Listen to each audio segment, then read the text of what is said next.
You And want to? We can open up with one of my tracks. hey, yes, sir. Yes, sir. We are live. Yes, sir. We on Let's Think Podcast. Um, yeah, man, we are back on Let's Think Podcast with our esteemed guest, brother Kemetian Adept Heruphant, brother Shadu. Yes, sir. From the Moorish American government. Um, yeah, we are here to finish up on or segue into our next portion of our last video. So first, allow me to rise, giving all thanks and perfect praises unto Allah, highest honors to His holy prophet, honors to the forerunner Marcus Mosiah Garvey, honors to the Moorish Science Temple of America Divine and National Movement, honors to my leadership, brother L. Portisel, honors to the Grand Sheikhs, M. Portisel, honors to our illustrious staff, honors to all Moorish American Muslims all over the land, honors to our esteemed guests, Brother Shadu, Brother Heruphant, Kemetian Adept Heruphant, honors to his illustrious staff, and honors to all who are participating in the comprehensive program of Uplift and Follow Humanity. I'm your brother, Sheikh 7 Islam, L. Islam. So we got our brother back once again. Yes, sir. Speak to him, brother. Yes, sir. Yes, sir. Can you hear me clearly, my brother? Yes, sir. I can hear you. Yes, sir. All is well. I'm gonna have to get this cord fixed too, but I'm gonna keep a watch on it. That way it don't shut down on us. Cause you know how you have to put them things up there and prop them. You be putting in so much work. Yes, You sir. know them jokers go to, they go to wear and tear. And Rome ain't built nothing to last. Yes. You hear me? Yes, sir. Even though they claim it was built in a day, Yes, sir. we know better. Yes, We're sir. gonna do better. Yes, sir. Yes, sir. We want to rise upon the seven within the circle of justice, mercy, love, and right, and give all praises to the great God Allah, Father God Allah, and honors to his holy prophet, honors to our holy prophet, Noble Drew Ali, Al Hajj Sharif Abdul Ali, that is. We give honors to our Moorish kin once again, here, there, and everywhere, and therefore honors to all of you who are continuously honoring yourselves by being yourselves. We give honors to our Grand National Seal. We give honors to our Grand National Emblem, National Flag, Divine Constitution, and bylaws, and honors to all of you who are indeed a living manifestation and personification of everything that our Holy Prophet brought to make us a nation.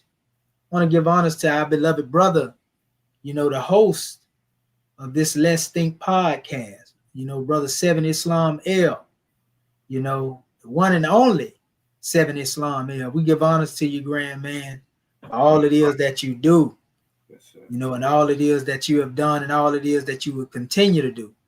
It is a grand union to come forth in this particular level. The Prophet talked about, reasons that he established his MST of A and reasons that he established his Moorish Divine and National Movement. And what you see, knowing that the temple is a part of that, the government, is right on the hem of that particular drawing because he said he was going to leave a European here long enough to teach the Moors how to run a government. So praise be to Allah. And after this election, you already know we need to be running our own government. But praise be to Allah. We want to just go back into what we was building on. What we're going to do is actually going to open up a little bit more. We're going to go a little bit more in depth. We gave a grand drawing last week, but this is going to go more into some of the Prophet's interactions and everything it is that he did. We're going to touch on a little of that. Some of y'all may know some of this, some may not know.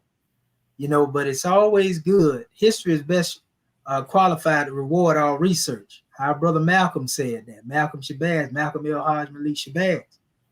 And we already know the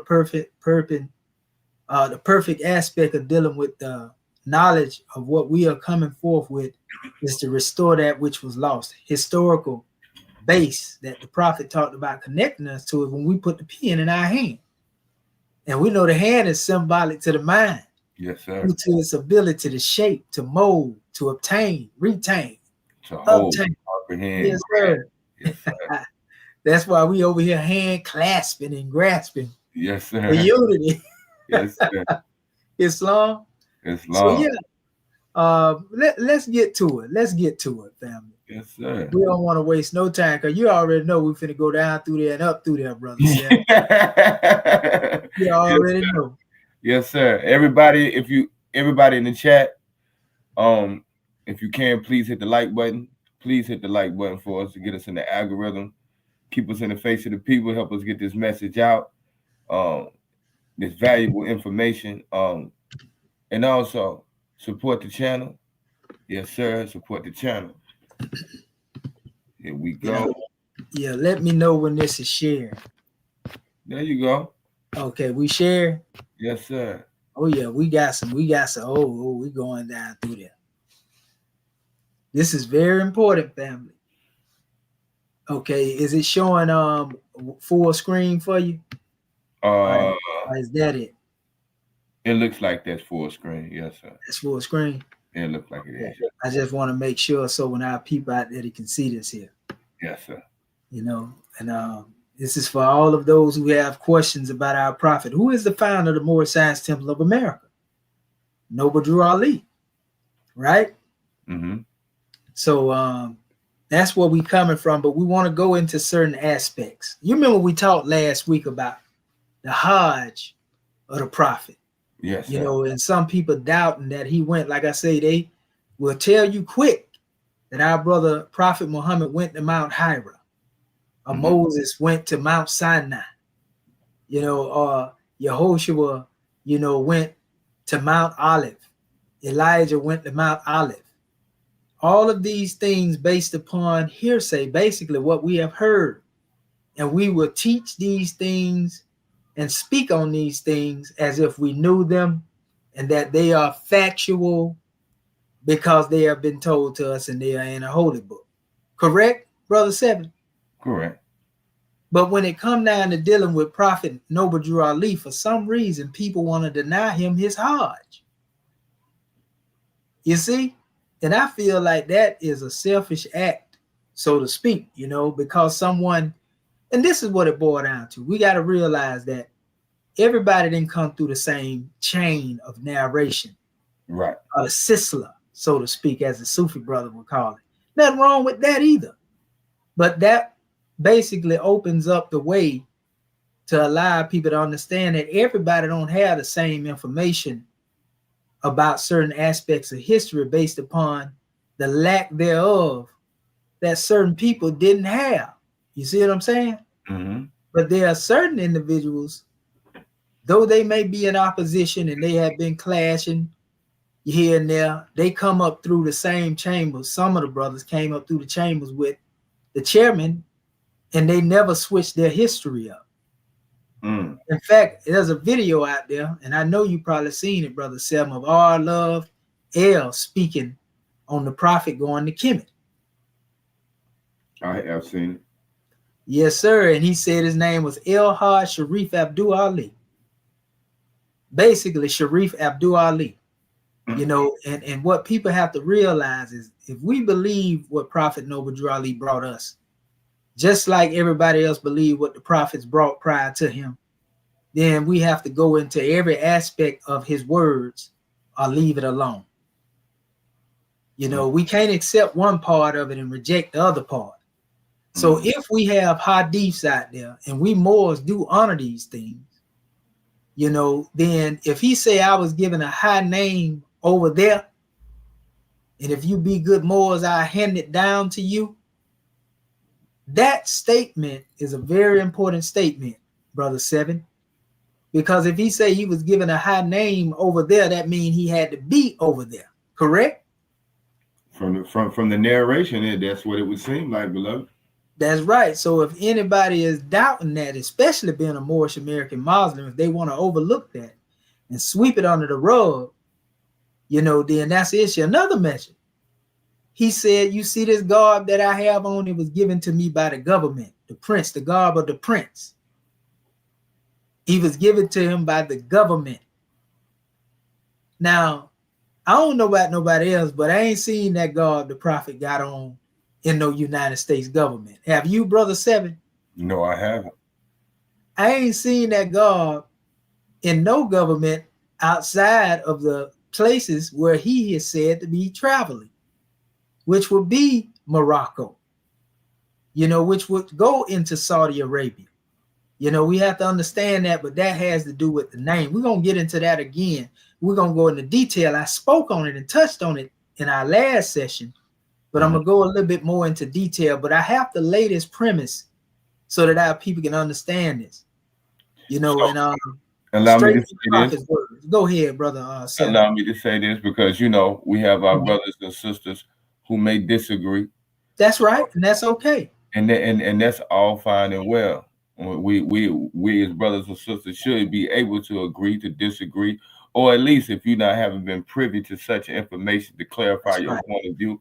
It's just, have an open ear, look, listen, observe, and then do your own due diligence and study.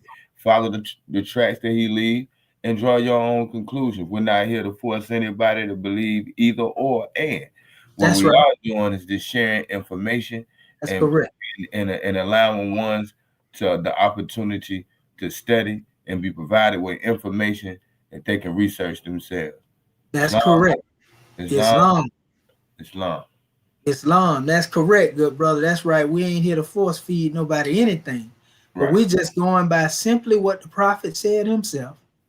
And it depends on where one is along the way. And if you haven't come through a lineage, family, you have to acknowledge the fact that you didn't come through that lineage. A lot of people don't understand you can only be given what somebody have. You can't give what you don't have. So if you came through a particular lineage and you wasn't privy to certain information, nothing wrong with that. You coming into the knowledge of it now, irregardless of what you have been taught, all the division and all the mud slinging ain't got nothing to do with, the truth. So we just say gratitude, family. And right here is a measure I put out here. And it states La ilaha illallah wa ilali Allah al Mahdi Allah, basically. La ilaha illallah ali al Mahdi Allah. And what I was saying, there is no God but Allah, and Ali, Prophet Noble Drew Ali, is the Mahdi of Allah. In other words, the rightly guided one that was sent to us. Make no mistake about it. Even Muhammad said that the rightly guided one would be of a people of the last day, and he wouldn't even be of their stock, so to speak. You see, and Prophet Noble Drew Ali say this is a new era of time now. He also said this is the end time and fulfillment of prophecy. So if Prophet Muhammad prophesies that a rightly guided one will come on the manifest and be not of their stock, the Arab stock, and these particular ones would come forth, or this one would come forth, and it will be a people of the latter day. What people are closer to the latter day or the last day than us? Now, we know that there are other people that have claimed, the title of Mahdi. Nothing wrong with that, because in all actuality, Mahdi is a title that go all the way back to Kemet, to be truthful with you. And I showed that right there in our last measure, if the people remembered it. You might need to show them again, brother. Yeah. We'll pull it up too in a minute. Yes, in fact, we're going to definitely go into it. And in fact, it may be in this slide right here. But what I'm going to do, just for sakes of it, we're going to go on in here. We're going to go into the study guide, my page. So let me go in this demonstration here. And because I got everything here too. If you want a lot of Jews, follow me on here. Probably you may not be able to follow me. I got so many followers on here. But if you send me a request, I'll make room for you. Especially moving some of them knuckleheads that ain't doing nothing but being dead weight up in here. We'll get them up out of here. Who this is here? Oh, I want to show people too. Look at President Roosevelt right here, bro. Look what garb he dressed in over here. You know he was over there in Saudi Arabia, right? Mm-hmm. He got on the same garb that brothers was wearing when I showed y'all the picture up here. In this particular garb. You see it? Nah, we don't see it yet, brother. Oh, it's not shared? I see what's going on. I'm going to share the whole screen. Yeah. Let me stop sharing and share the whole screen. Because it's just showing that one tab I have up there. And I don't want it to do that. So I'm going to put entire screen this time. Yes, sir. Pardon the body, family. No problem. Okay, so here we go right here. Entire screen. I want to make sure our people see this here. Okay, there we go. So now, yeah, we in our Facebook page. But remember I showed the brothers dressed up in the garb, sitting in the pyramid, where we pulled a picture of the likeness of the prophet at? Mm-hmm. Okay, and that's where we put it up there. Let's go. This is the one I was just showing when I was talking about President Roosevelt. You know, because there's some overlap between Roosevelt and the prophet as well, but that's a whole nother story. See this right here? You see it? Yeah. Boy, I tell you, them Shriners, something else, ain't they? Yeah, boy.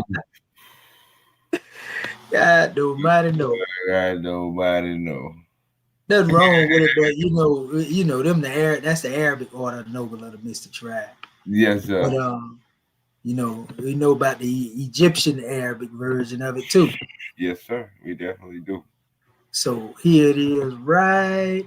Let me pull it up. Like I say, I got jewels in here, family.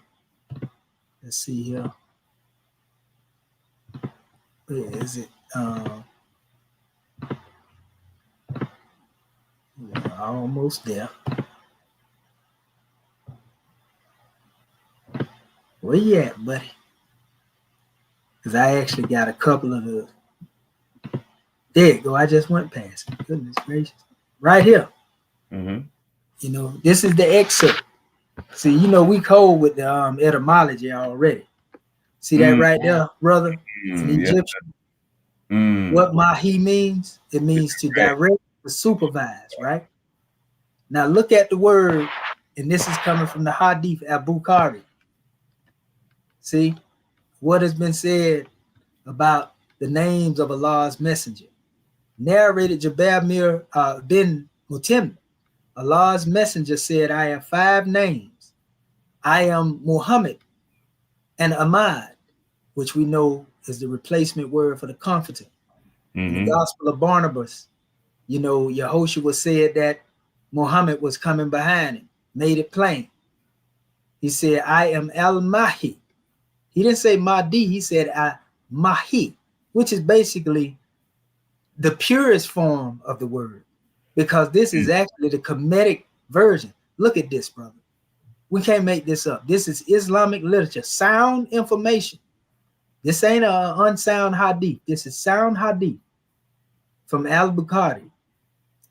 It says, al-Mahdi, through whom Allah will eliminate the kufr, disbelief and infidelity. And al-Hashir, who are the first to be resurrected, or the people resurrected and thereafter. And I am also al-Aqid. There will be no prophet after me. Now, a lot of people don't get this, right? If you notice, these are insertions to the hadith. This wasn't a part of the hadith originally. You see what I'm saying? This was to make somebody understand it. Right. So it's simply say, I am also al-Aqid. You see? So it didn't say there will be no prophet after me. Anything put in parentheses is added. That's right. And so we understand, because that's how the Arabs and al-Islam demonstrate they want him to be the last of the prophet, but the Quran don't confirm that. No, sir. The Quran said that there will be those who are raised up after him. You know, so that's a whole nother measure. But the key is what they can't get away from. And if you know, Ishmael's mother was Egyptian. Yeah. His father was a Cushite. Yeah. The true pure Arabs are known as the Cushites. Right. You know, his grandmother, grandfather, all of them. Right. I got a whole breakdown. I was finna go at a brother on that. proving that Muhammad's whole family were Cushitic, the original Arabs are Cushites. But anyway, look at the way that this is spelled up here in the Kemetic. This is from E. Wallace Budd's dictionary. It says M-A, and you see across the top of it, you have, right. Now look at the dot under the H. And then they remove the vowel in this portion, right? Now watch this. When you come down here, how did they spell this? The same way, with a portion over the top of it and then the dot here. So we know that this word Mahdi is the pure word from which the word Mahdi derived from. Al-Mahdi. You see? To direct, supervise. What does Mahdi mean?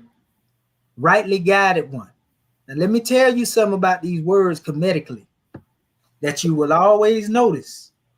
The Kemetic word represents the cause. The words that derive from the Hebrew and the Arabic, mostly they be dealing with the effect. So the cause is to direct, to supervise, one that's directing and supervising. But then when we look at the definition as it's given in the new language, then it becomes one who is being rightly guided. So who is the best? Who is the best of guides? According to Quran. Allah. And the word for the best of guides is Al-Hadi. That's an attribute of Allah. Yes, sir. Al-Hadi. And that's actually mentioned in the Grand Quran, but I don't want to go all the way into that. I'm just showing you the connection between these words. That's why etymology is so important. You know, you can see the link in the connection.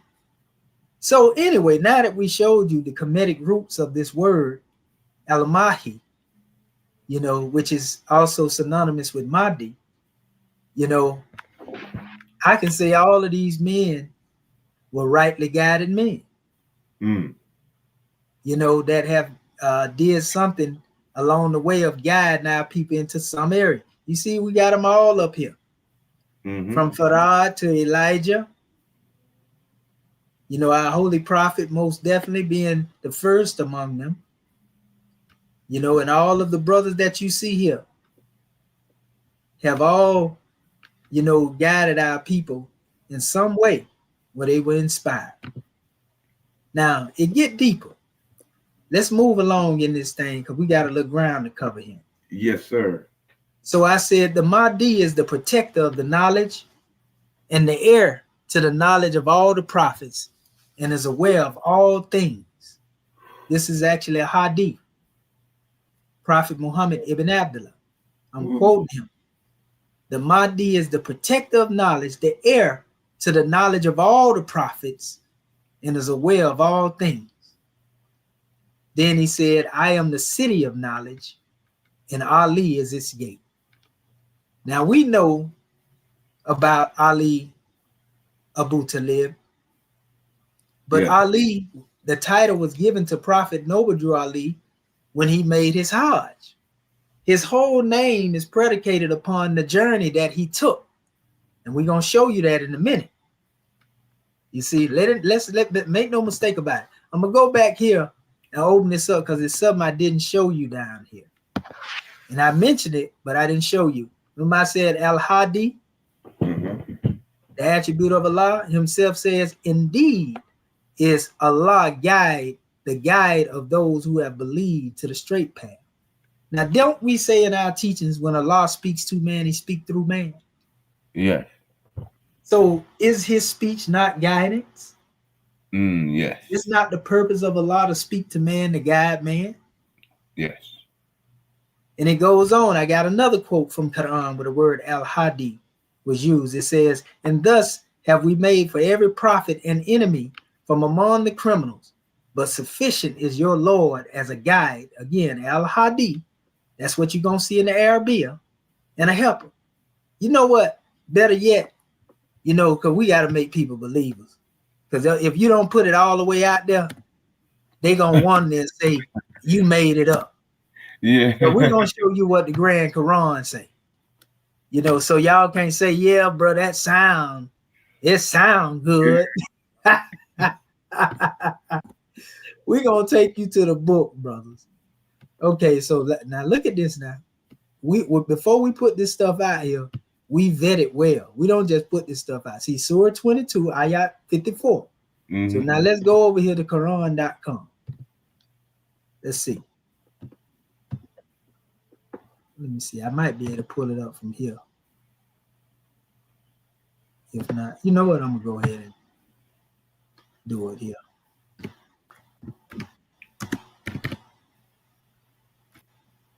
I'm telling you, we giving our people major keys tonight, family. Yes, sir. Major keys.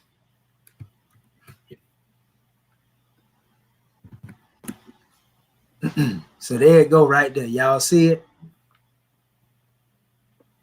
Hold up. Yes, sir. We see it. Make sure here. Yeah, you sharing. It don't went to a different. I'm trying to get the surah. They got different surahs here. Let me see. You're looking for Surah 2254. Yeah, that's what I did. I'm trying to put it up here. It's filtering it in a different way.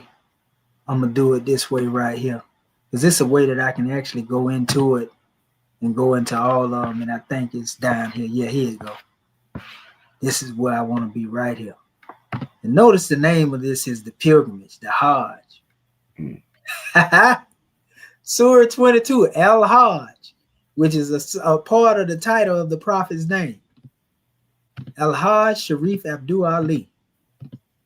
You know, and the Hajj has to do with more than just physically going on the Hajj. You know, if we get into the mystic or the metaphysics of it, you make that Hajj from the lower self into the higher self. Right or wrong, brother? Yes, sir. Yes, sir. As well as the great Hajj, the great jihad is, you know, the battle between the higher self and the lower self. Right. Now look at what it says. This is also so that those gifted with knowledge would know that this revelation is the truth from your Lord, so that they have faith in it, so that their hearts will submit humbly to it.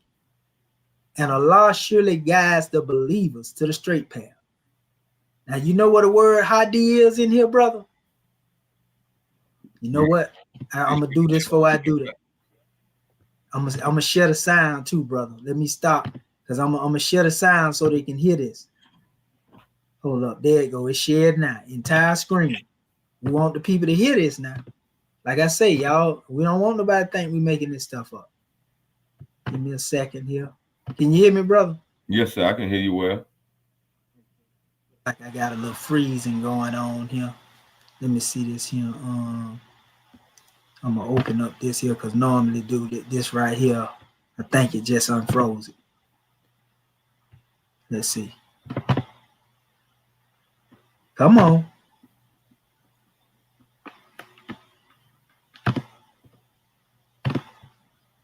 We ain't finna have this here now. Wrong.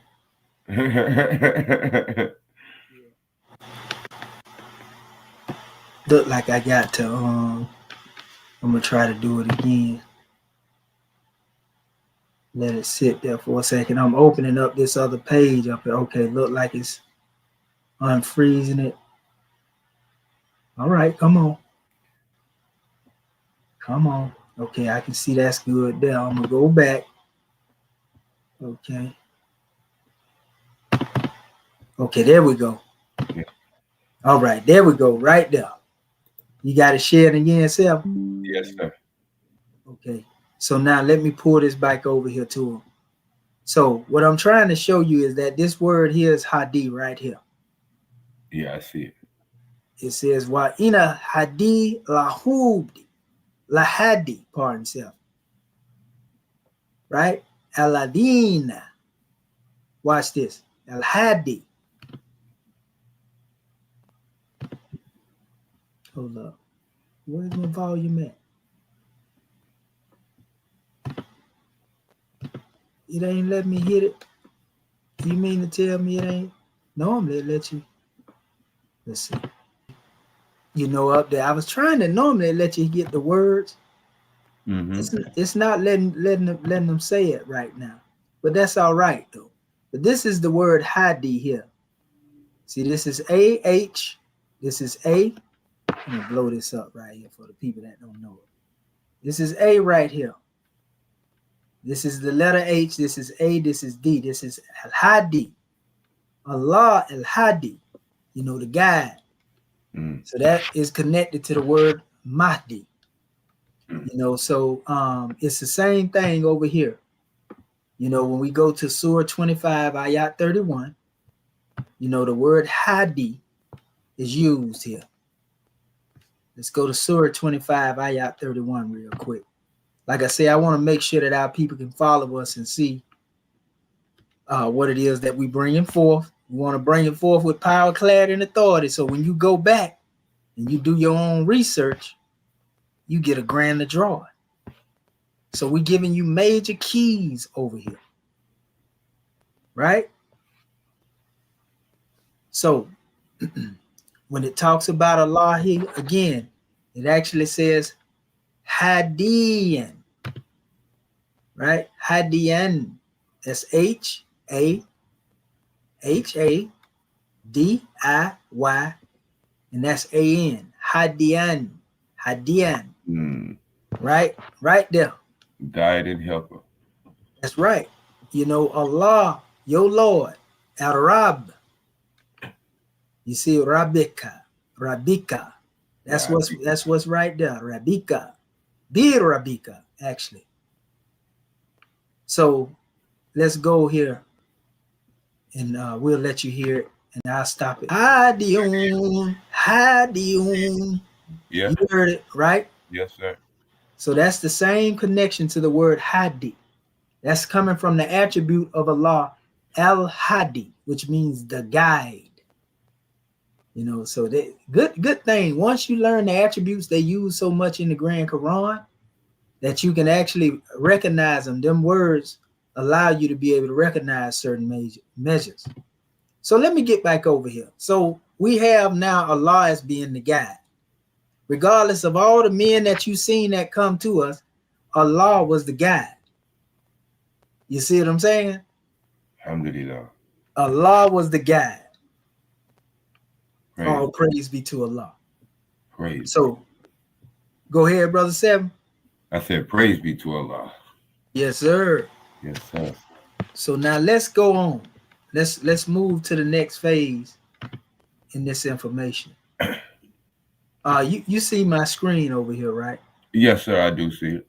Is that the side? It's showing the prophet again? Yes, sir. 1 second here. Look like we got some. Let's see. I'm gonna have to stop it again and go back into it. No problem. Cause you know what? It's acting like it's freezing up on us. I want to open this up in a free tab. Okay, let's see. Okay. That's good right there. Okay. See, okay, yeah, we can go through it now. Let me get back over here. That's what I'm talking about. So let me do this here. Share it one more time. Family. Yes, sir. We go entire screen. Now let's get back to this document here, people. Okay. Now let's go to the next phase in this information. Unbeknownst to many of our people, trying to blow that up. It's not letting me stretch it. Unbeknownst to many of our people, I'm gonna do it this way because it's probably because I opened that PDF up in that form. I'm gonna open it up in a different form real quick. What we get, I'm gonna open it up in this form and see. I got better command over it this way. Yeah, in the raw form. Yeah, there we go. We'll do it this way. Okay, so there we go. A lot of people don't know this is actually Americans that actually went to Egypt. You see the year that they went over there, good brother, that they was over there? 1907.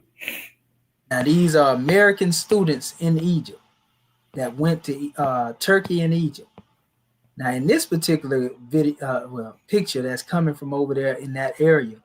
Now, if you go into the history of the prophet, it is said that the prophet himself was over there between the time of 1902 and 1912, so to speak. This is the history. And if we go into the census record that was put out there on the prophet under the name Thomas Drew, it says that the census activity went blank from the year 1900 up to the year 1916. And then when you see the prophet coming back, then he was known as Drew Ali, basically. Ali Drew, as they like to call it in the census. So why is it that the prophet was absent from the census registration? Because he wasn't in the States, corresponding with the history that we were given. So these are young men from the Americas in Egypt. And look at them, all of them Asiatics. One of them could have actually been the prophet. This is the same area, brother, where the Dragnet men were too. Cairo and all of that. Mm-hmm. This is Cairo. And I'm going to show you how we know it's Cairo. But look at all these Asiatics over here. These are young men. Look at them. And like I say, the prophet could have been in the midst of these ones. But I'm showing you that our people were moving about over there is what I'm showing you. That's the key to that. And see what it says here? Asuit College. Asuit, that's what Asuit is, another form of Cairo, Egypt. These Americans over there. All you got to do is do the research. Now, this is a picture, brother, that was given to me by an elder sister. She gave it to her grandson and told her to give it to me. She said that this was the prophet in Egypt. This is what the elder sister gave me now. Right there with the circle. Yeah, the elder sister gave her grandson that to give to me. You know what I mean? I was like, that's a powerful demonstration. I mean, all I can do is go off of what I was given. You see, we already done showed you what I was able to find myself, but I'm just going off of what I was given. And so I go into the history right here, as we showed this picture before. And the chairman, this is his commentary, which is a very important commentary. He said 1902, remember that other picture showed the brothers over there in 1907 from America, right? This says in 1902, Timothy Drew, born January 8th, 1886, left the USA and went to Egypt at the age of 16. Wasn't he far too young to join any Masonic lodge? He returned as an ancient Egyptian adept master and Muslim of the ancient order of Islam. Wasn't he too wise to stoop to Freemasonry? In 1912, he graduated from the ancient Kemetian mystery system, Islamism. He was given the high name Sharif Abdul Ali, with the most benevolent degree of the greatest school on earth could bestow upon any man as a prophet. I talked about that 7 adept degree propheta last week. Remember that? Yes, sir. It says, angel and Muslim, the name of faithful went into the holy city of Mecca. There being accepted by the Sultan Saud, a direct descendant of Hagar, Ali made his Hajj. And with their protections and blessings, he left for the USA at the age of 27 with the sacred name of El Hajj Sharif Abdul Ali. See, a lot of people don't have that name because that name was given to the adepts. And that name was passed down through certain adepts. So people like R. Love L, the reason he had it because he knew the Prince of Peace. It was the Prince of Peace who passed this name on to the chairman, I. Cook Bay and G. Cook Bay as well. So this name is actually proof of who really came from the proper lineage of the prophet. Because if he say he was given a high name over there, we know the high name wasn't Noble Drew Ali. Because we already knew what Noble Drew Ali was, right? We already knew that name, right, Brother Self? What's name is that? I said the name Noble Drew Ali. I said it wouldn't have been a high name that would be given to them later because everybody knew his name was. They knew him as Noble Drew Ali. You see what I'm saying? So the high name was a name he said that was given to them over there, given to him over there. Mm-hmm. The name Noble Drew Ali wasn't the name that was given to him over there, but the high name that he has actually drew the veil over the name Noble Drew Ali. And we'll get into that in a minute. What does the word Sharif mean? Noble. Mm-hmm. But anyway, so it says he did not join a Masonic lodge while in Africa nor Arabia or Morocco or India. So why would a lodge trade in their master for a bona fide holy prophet fresh from the holy city of Mecca?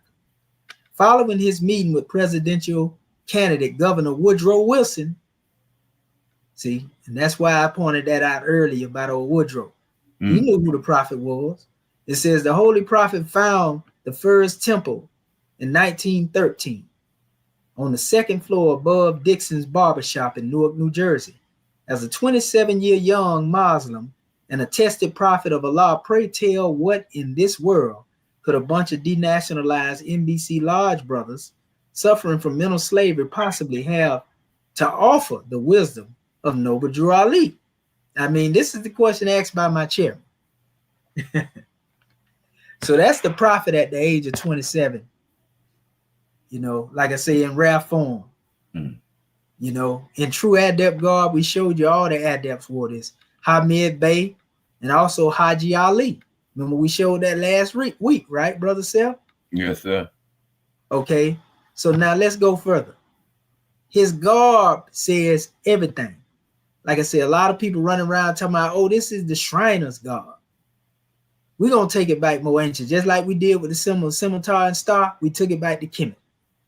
When you look at this garb the prophet have on and understand who these people are over here, and look at what they got, the feather coming up out their headdress, just like the prophet got here. They got the sash on their body, just like the prophet got on here. See the feather of Ma'at? Just like the prophet has the ostrich feather. You know, the sash is a representation of separating the higher self from the lower self.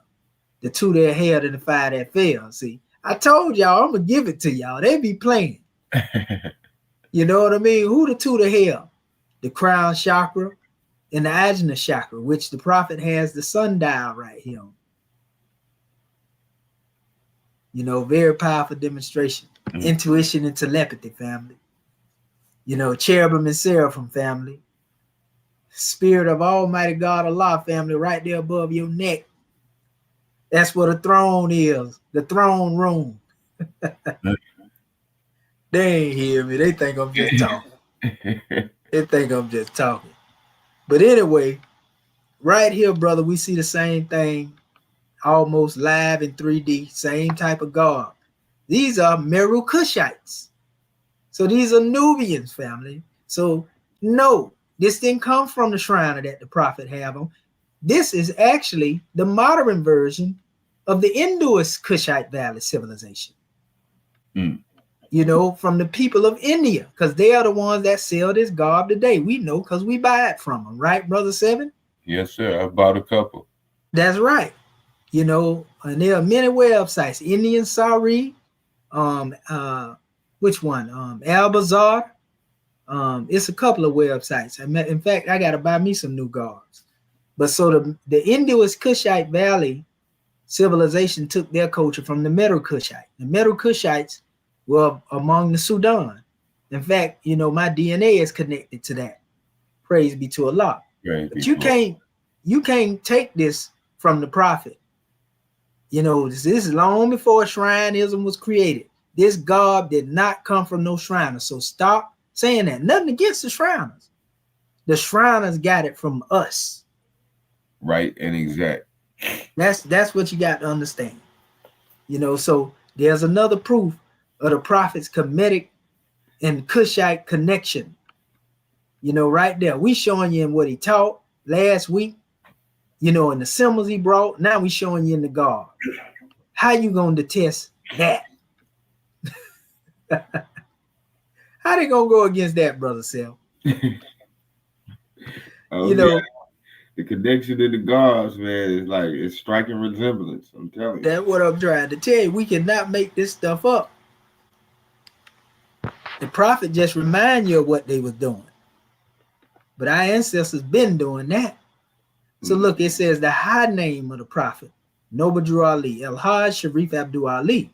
And I broke it down in all simplicity, brother. I just gave the definition of each name, but it's important to know because the way the name is broke down represents the journey that the prophet took.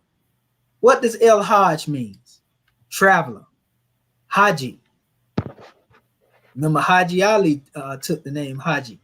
Sometimes spelled Haji. That's how Haji Ali spelled his name.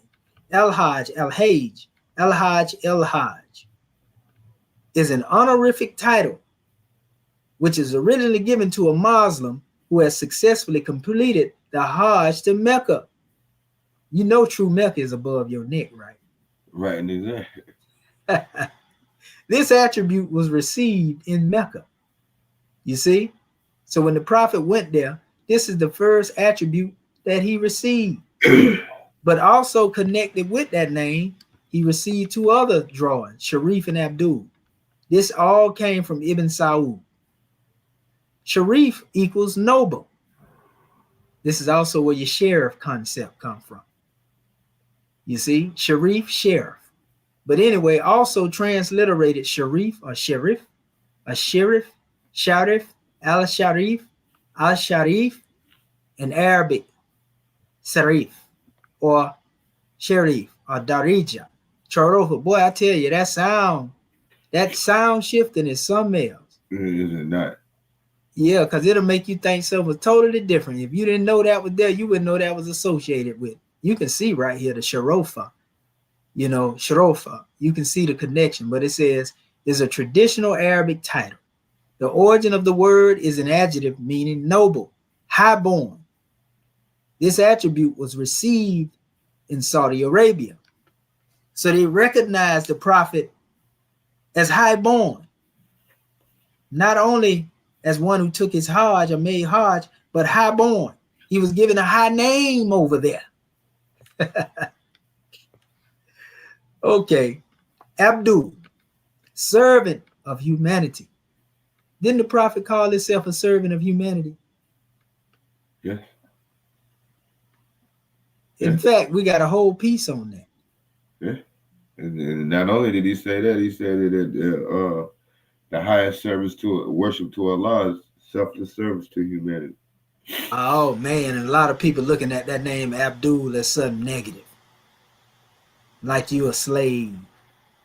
Abdul, also transliterated Abdal, Adel, Abdil, Abdul, Arabic. Abdal is the most frequent transliteration of combination of the Arabic word abd. In fact, the name Abdullah in most cases is a known marker for those Muslims who came up out of Kush, the Ethiopians during the time. A lot of people don't know that, but it means servant, right? This attribute was also received in Saudi Arabia. So all of that represented his journey. So on the way back home from there, when he got to the west, when he got to Morocco, he received the name Ali by them, which means the exalted one. Ali is from the attribute Al-Ali. Allah's attribute means the most high, the most exalted. Was the prophet not the most exalted among our people? Mm-hmm. Arabic, Ali, as a male Arabic name derived from the Arabic root Allah, or ALW, which literally means high, elevated, or champion. Then we call Muhammad that came behind Yahushua a conqueror. Oh man, didn't the prophet say in some of the hadith, when I was Muhammad, he said he reached down there, he grabbed that sand, tossed it up. When it came down, soldiers was on camels. Oh my goodness. So he say, when I was Muhammad, when I was Noah, he say, I'm Yehoshua will come again. It should make sense to our people. This attribute was received in Morocco. So like I said, his name represents his journey. His name represents his journey, people. So when you try to take that from him just because you don't have knowledge of it, you hadn't heard of it because you didn't come through the lineage. Those who came through the lineage, you will hear them say Sharif Abdul Ali, El Hajj Sharif Abdul Ali.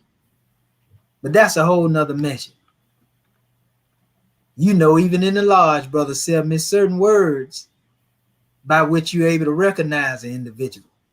Yes. That the cowards and the eavesdroppers don't know. Right. And it's also, you know, even in dealing with in that measure, you can you have certain things, passwords and tokens. Yeah, that a brother in another lodge or a brother of another degree might not have. Might not have. And that's all that's going on. And the problem is when one can't accept the fact that they wasn't taught that because it wasn't given to them to know by, or that person didn't know it. You see what I'm saying? I'll say this right here. I never strive to discredit anything that that's correct. Have concrete information on. So that's correct. Like with myself, that's not a particular measure that we demonstrate in our particular body in our temple. But at the end of the day, I wouldn't make it a point of contention. That's right. There you go, brother. Another brother has received that which I may not have received. That's right. That's right. I agree. And that's all I'm trying to put out there right there. The exact thing you said, brother. Just because you don't have it, it ain't no big deal. But don't reject it because it wasn't given to you. Right. That's falsehood. You see what I'm saying? Right. And that's exactly, brother, we on the same page. Yes, sir. You know, it ain't even the boast of a superior understanding of none of that. It's just saying, be like we say, the prophet says, still more wisdom to be learned by the Moors. Yes, sir. You know, so again, it says, what year was the Moor Science Temple of America founded? 1913 AD. We went over that. Yes, sir. You know, in last week. You know, and we already see everybody familiar with this, so I don't have to really go into it other than showing that the prophet professed himself to be an Egyptian adept student here. And this is where a lot of people come into conflict because they want to believe that he was a student of Suleman. But Suleman was not teaching adept science. Suleman was teaching what he called Mohammedan Masonry. Mm-hmm. You see what I'm saying? Two different things. You see? And nor did Suleman ever proclaim himself to be an adept or teach anything of the adept teaching. It was only Masonry, which is why him and the prophet end up falling out. But anyway, it says here, and this is actually some of the FBI files that we pulled information from. And listen to what it said here. It says the following information is a summary of information appearing in various files. It was compiled by the writer from the review of the files in connection to the investigation of W.D. Farad. So when they was investigating the Allah Temple of Islam, basically, you know, because they seen it grow out of one of the temples in Detroit. You know, they recognized that Farad, and basically Elijah too, but Farad was actually a part of that particular temple. And a lot of our NOI family don't know some of this is because a lot of that history wasn't given to them. You see? And it's a reason why it wasn't given to them. Because you got to look at it. These men were present when our holy prophet was physically harmed. So it wouldn't do good for somebody to get up there and let you know that they was around the prophet and be trying to build a movement at the same time. If they was a part of the temple, because they wouldn't have got a lot of followers. So, you know, they would be silent about their affiliation. But I have information where Farad say, Prophet Noble Drew Ali gone, you know, Marcus Garvey gone, now we got them all to ourselves.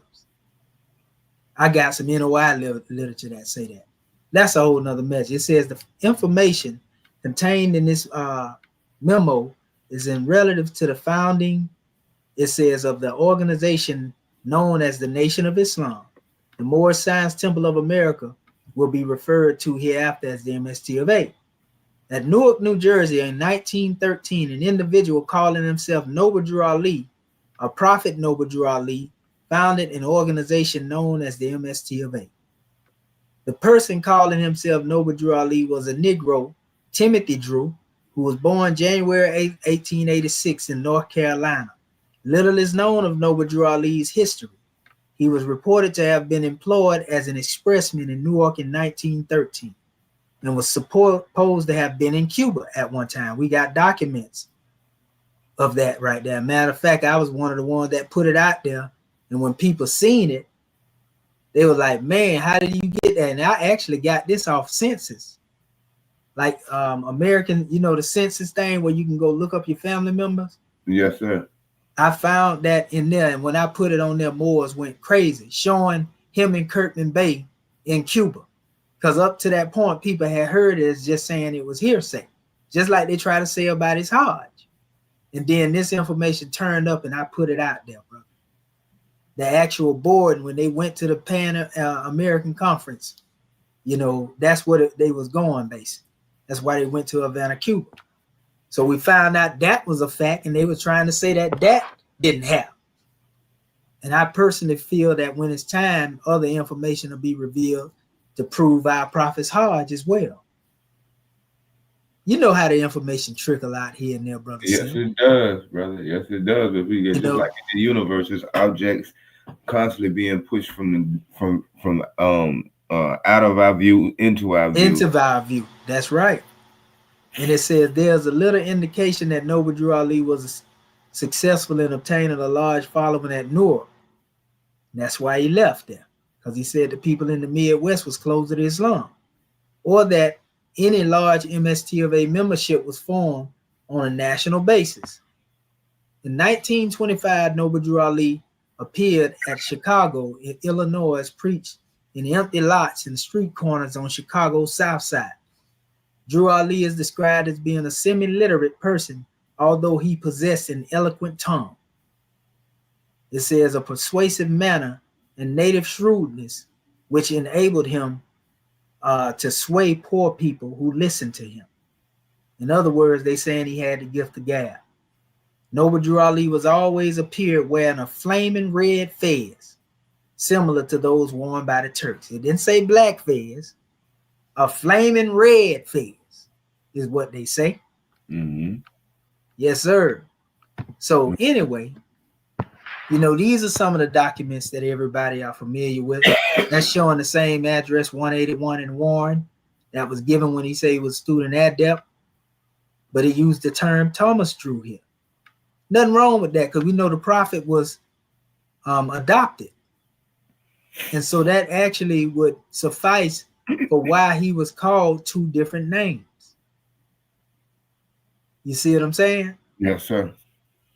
But anyway, and his auntie was very abusive to him. You familiar with that, brother? Yes, sir.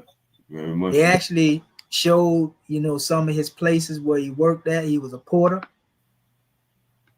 right here, but up here, it showed that his forearm was burned. In certain pictures, you can see where the prophet's arm was burned. I know you've seen that before, Brother Seven, right? I honestly, I'd like to see that, because I've never took notice to that, but I have. Well, yes, I have. And yes, it's when he have his hand over his heart and he's sitting down. That's the one I best seen it in. Yes, sir. You know, but his auntie was said to try to put him in the furnace. Yeah, I heard of that story. And that's why they say he was supposed to be burned in his hand. But it's showing here that his hand and his forearm was definitely burned. You know, so that's a whole nother measure. It says where? Newark, New Jersey. You see, we kind of going through the question area a little bit, right? Yes, sir. Newark, New Jersey. Where? Newark, New Jersey. That's where it says the old Canaanite temple. You know, that's the picture that we always depict, that old Canaanite temple. Yes, sir. But this is the most important document here. This is from 1922. This is the Canaanite temple after the prophet passed away. It's hard to read everything in there, but it actually tell you who ended up taking it over after he passed out of that particular area. And you will see all the people who were there. This was 1924, after the prophet had long departed, because they say he left around, I want to say 1919, 1922. You know, that's the last time that elder said that he seen the prophet. That was an odd fellow. You know, and J. Turner was actually Turner L's father, Willie J. Turner. That was Turner L's father. Mm-hmm. You know, Turner L, Grand Sheik Turner L, the one that helped Morocco get all of they go Samuel Dickinson, these were the people who were still there. You know, 1924, this was a different Canaanite temple. Suleman was more, you know, and you see it right here, Samuel, they call him Samuel Dickinson, but it's really Samuel Dixon. That's Reverend Dixon, you know, that everybody familiar with that know of the history of the Canaanite temple. So when Suleman got hold to the group in 1922 and was among them, teaching them, so to speak, not trying to be a part of the Canaanite temple because he was a co-founder, but when the prophet left, you know, these were the ones who ended up trying to carry on that demonstration in this document here. This is from Newark, New Jersey, Canaanite temple, number 1. See it right there? Mm. Yeah. You ever seen that before, brother?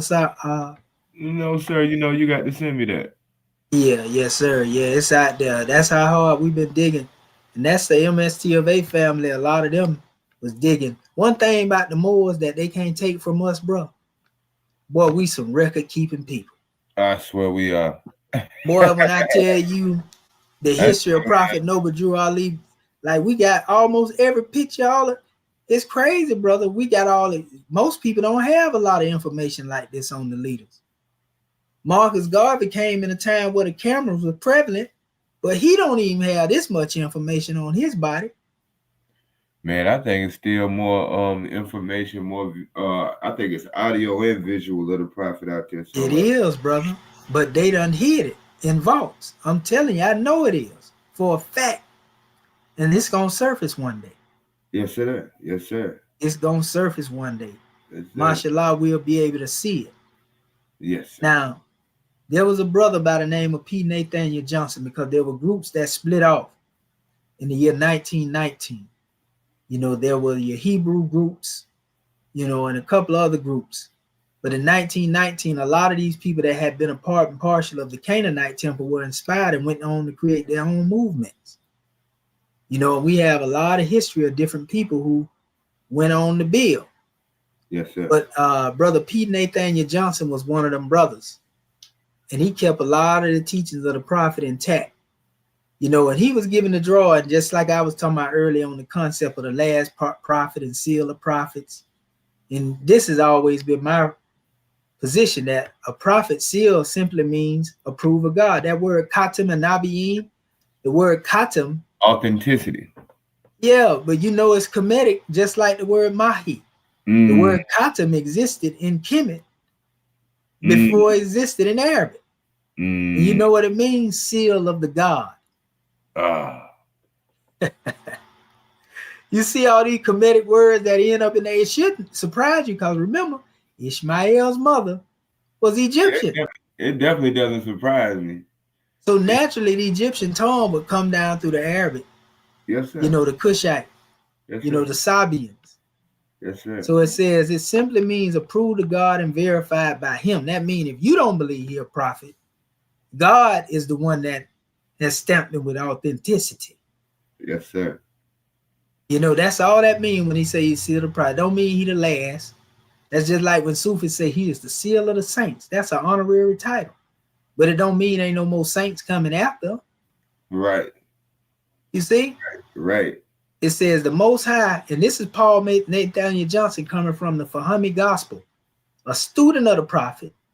The Most High God puts his stamp of approval on and seal upon all the prophets and true believers as well. Surah Quran, so see the Holy Quran, the allies 33 and 40. Many prophets have appeared in the world since that time. The Son of Man hath the Father sealed. John 6:27, Revelation 7:3. The last prophet of God to the heirs was the Holy Prophet Muhammad. That's right. He may have been the last prophet to the Arabs, but he wasn't the last prophet to humanity. Right, exactly. You see? Right, exactly. So it says the last prophet of God to the Jews was the Holy Prophet Jesus. And it is significant that no prophet has appeared to the Arabs and neither the Jews since these prophets came to them.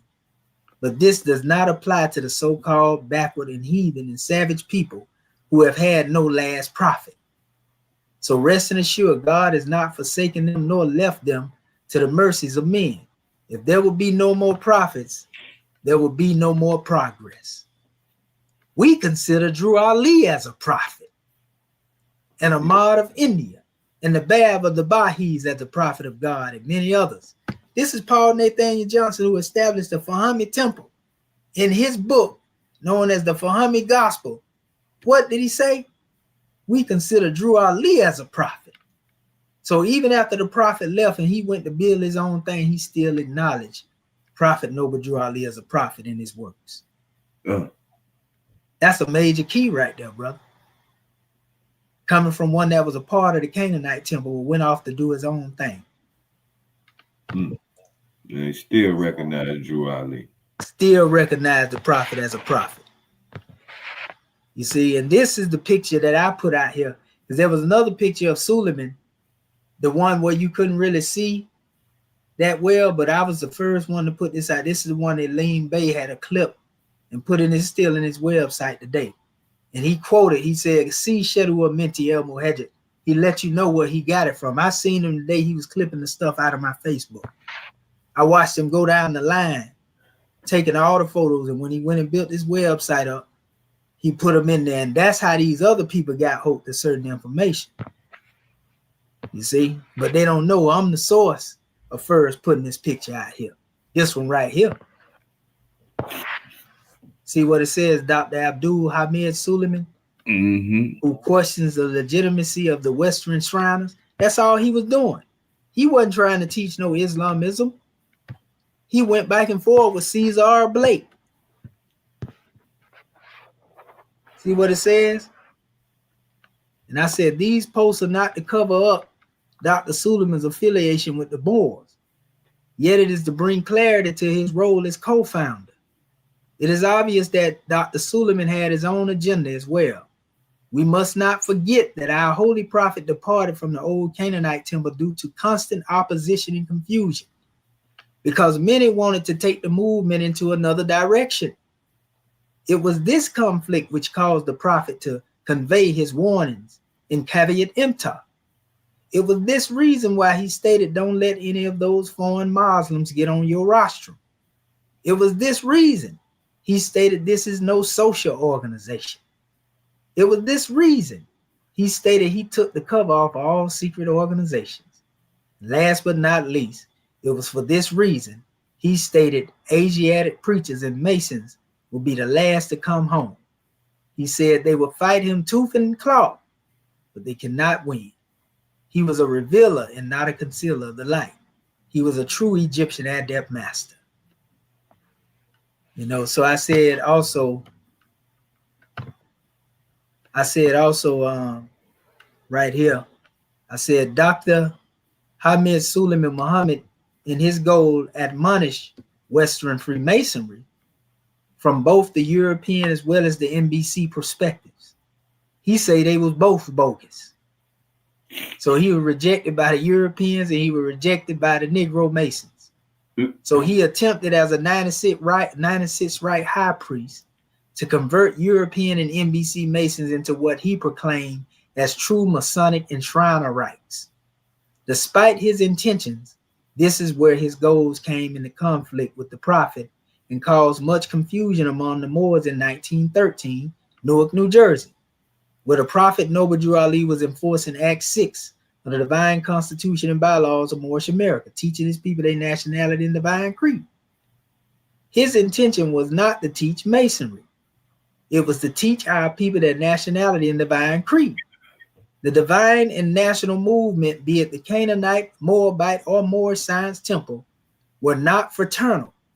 They were all philanthropy in nature at every stage of their evolution into what you know it says to be the MST of A. You see what I'm saying? Okay. Yes, sir. You know, so what I did is show this is the only clip they had about Suleman in the beginning. The one they try to use and say he founded the temple. But if you read closely, it didn't say nothing like that. It says, make special drive. See, it converts salt by Mohammedans, make special drive among Negroes of the U.S.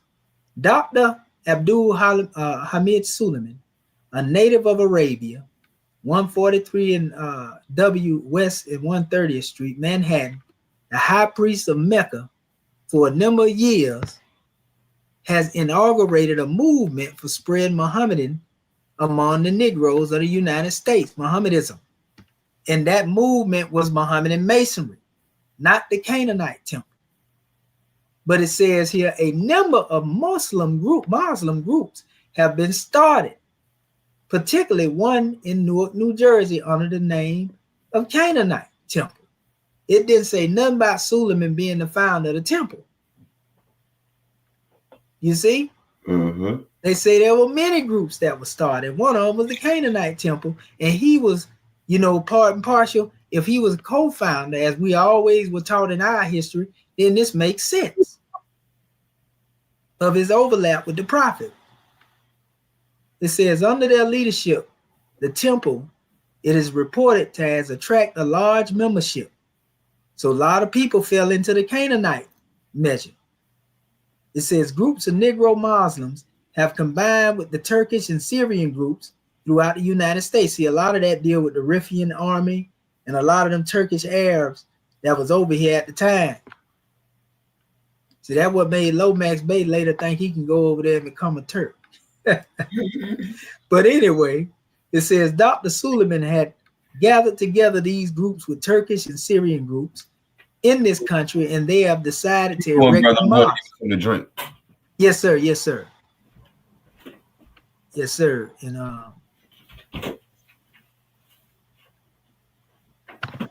hold up real quick, family. We're gonna let our brother come back, and I'm finna go grab me something real quick too. I got to just give us 1 second here, because this is some very powerful information. We didn't come to play tonight. We ain't never came to play at any time. Give me a second here. Okay. Trying to make sure I got my. Okay, is that it there? Okay, that one there.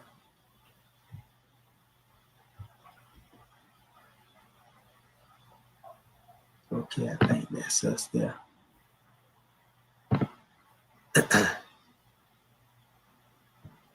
Trying to get back to my screen, y'all. I got so much open up here. There we go. Give me 1 second, family. More. I'm back. Give me 1 second, brother. Yes, sir. Brother. Yeah, hold me down real quick. Yeah, I'm holding you down, brother. I got you. I got you. Islam to the chat. Islam to the chat. Gregory. Islam. Choice, Islam. Asiatic Soldier, Islam. Brian Bay, Islam. Islam. Everybody, please hit the like button for me.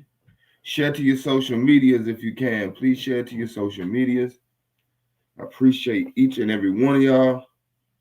Each and every one of y'all, I truly appreciate it.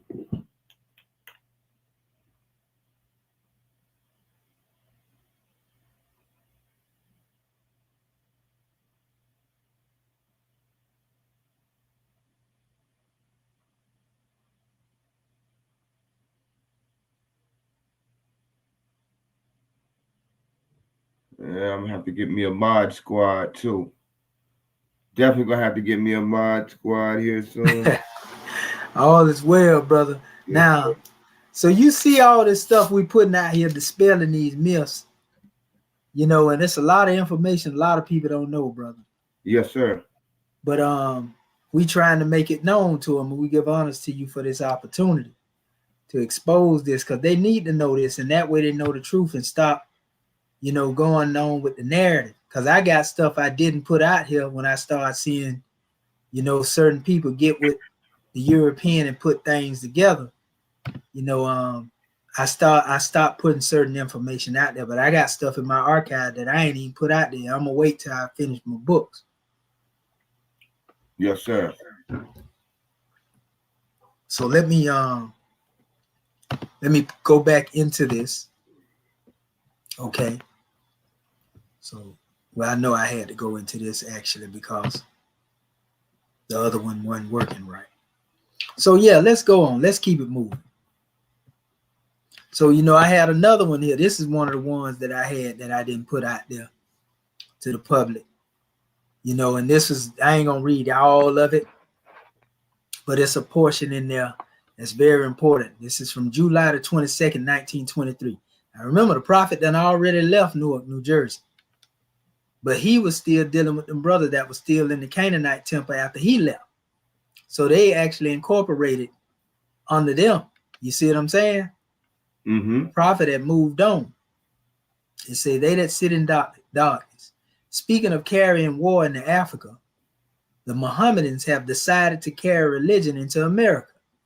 Dr. Abdul Hamid Suleman, a native of Arabia, for years of the high priests of Mecca have come to this country to convert it, or at least so much of it has been open. Remember I told you he came over here with the prophet.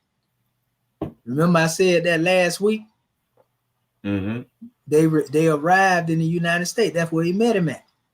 It's funny though that everybody that opposed the prophet was from the Sudan. They were Sudanese. Wow.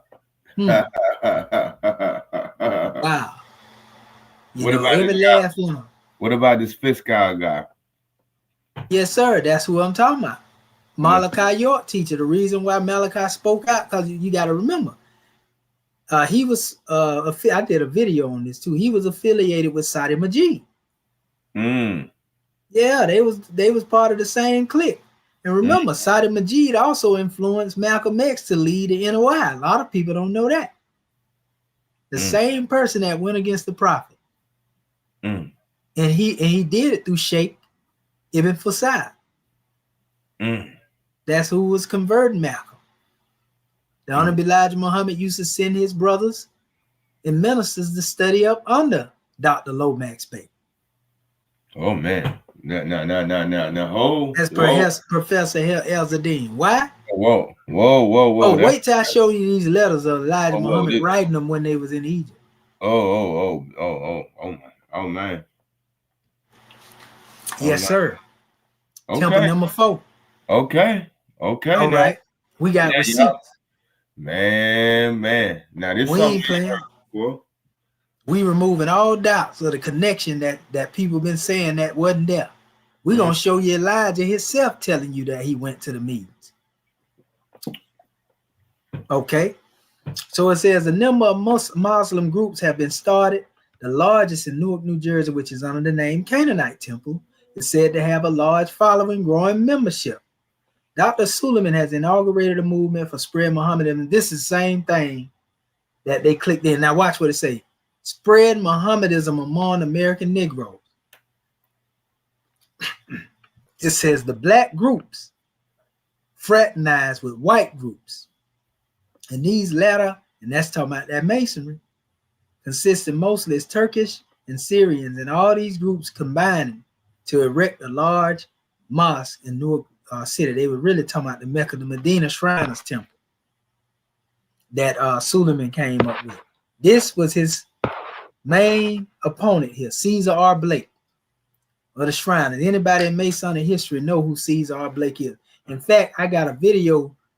If you go online to YouTube, they talked about commemorating this brother, and they talked about how he stood up basically against Suleman. You know, they didn't call him by name, but they say he stood up in the face of basically one that was coming at him when he was trying to establish what he established. And they were talking about Suleman. because Suleman had a lot of influence in that Masonry. He had Europeans believing in him. And he was holding big conventions. This is another one that a lot of people didn't know. See, there's some of the stuff I hadn't put out here. But look at what it says. After Negro Shriners, high priests of Mecca will put him in the right light. See? All this talking about him with Shriners, it say he is close to the great prophet. I wonder who that is.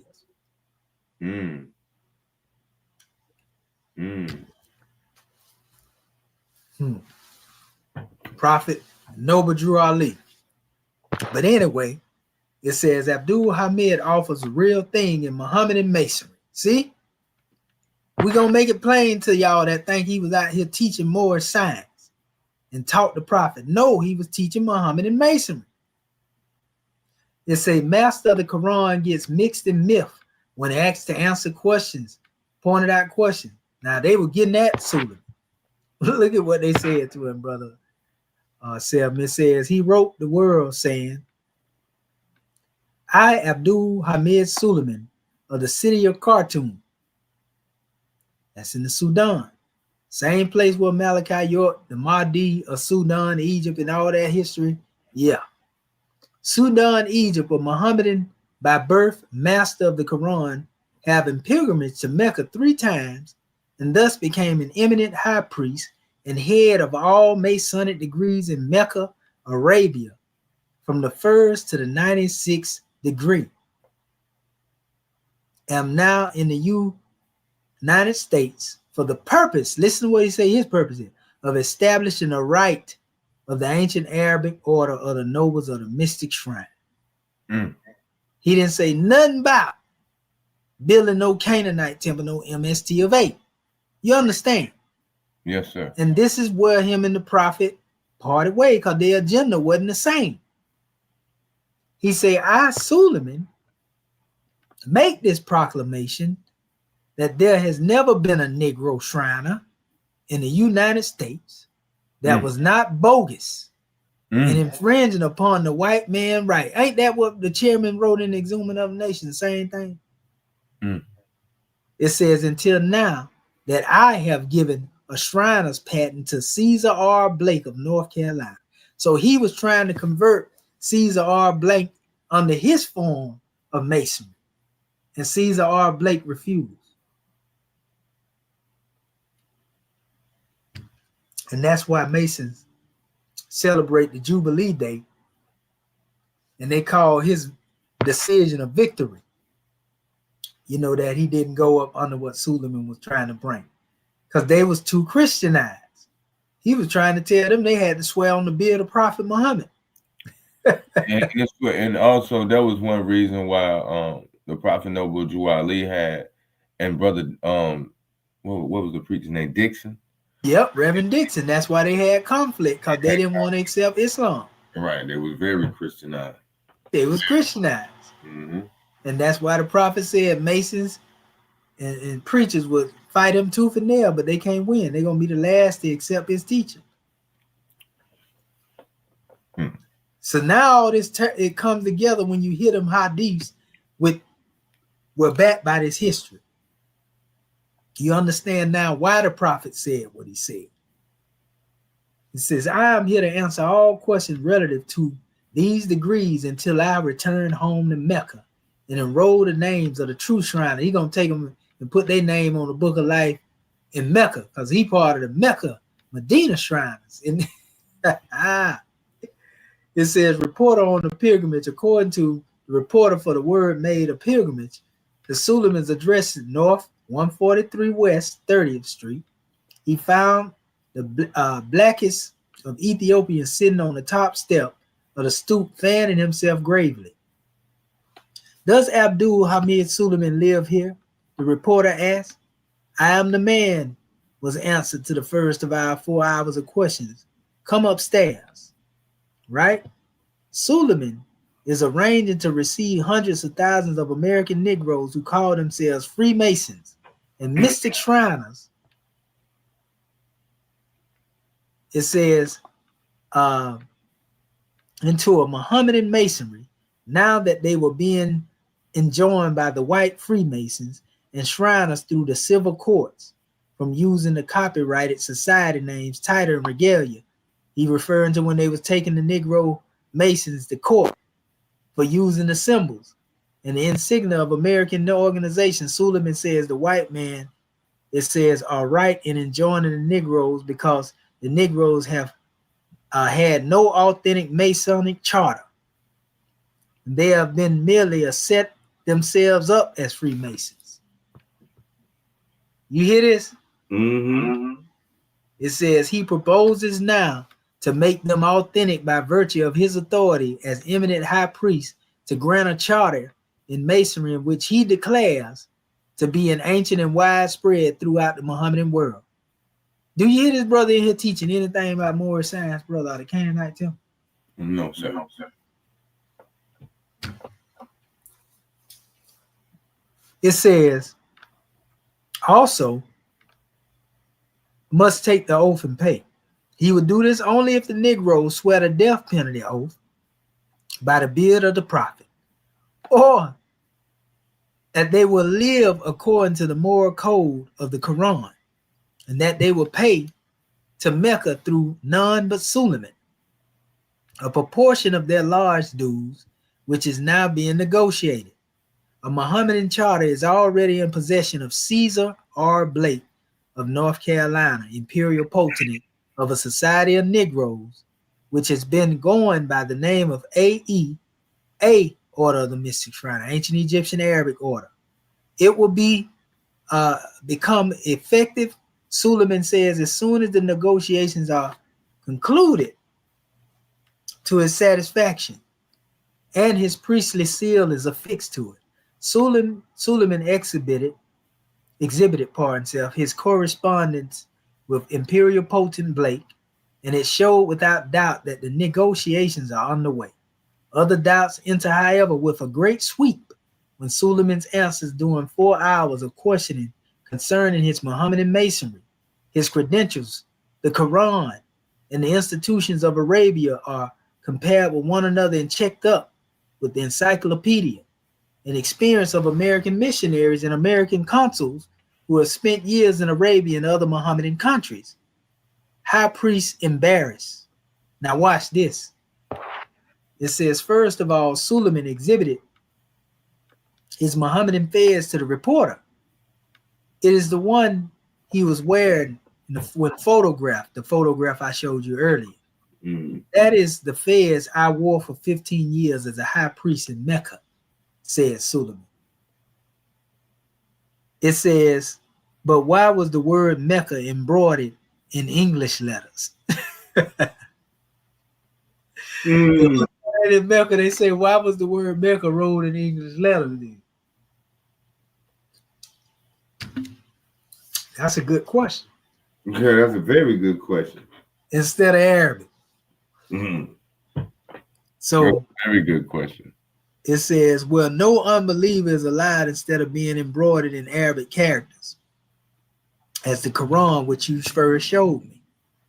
It says Mecca is an Arabic word. And he said, and heard and ran away from the subject. Later, the fez was identified positively from the photograph by a well-known white shriner, John A. Morrison, as a regular fez of the New York Mecca Shrine of legitimate white shriners. So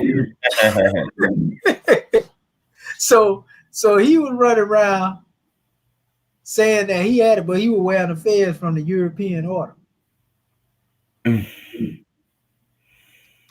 Oh boy. What does that have to do with Prophet Noble Drew Ali? And him being the teacher of the Prophet Noble Drew Ali, as they claim. Well, I don't know, man. But we can see why him and the Prophet fell out, though. Yeah.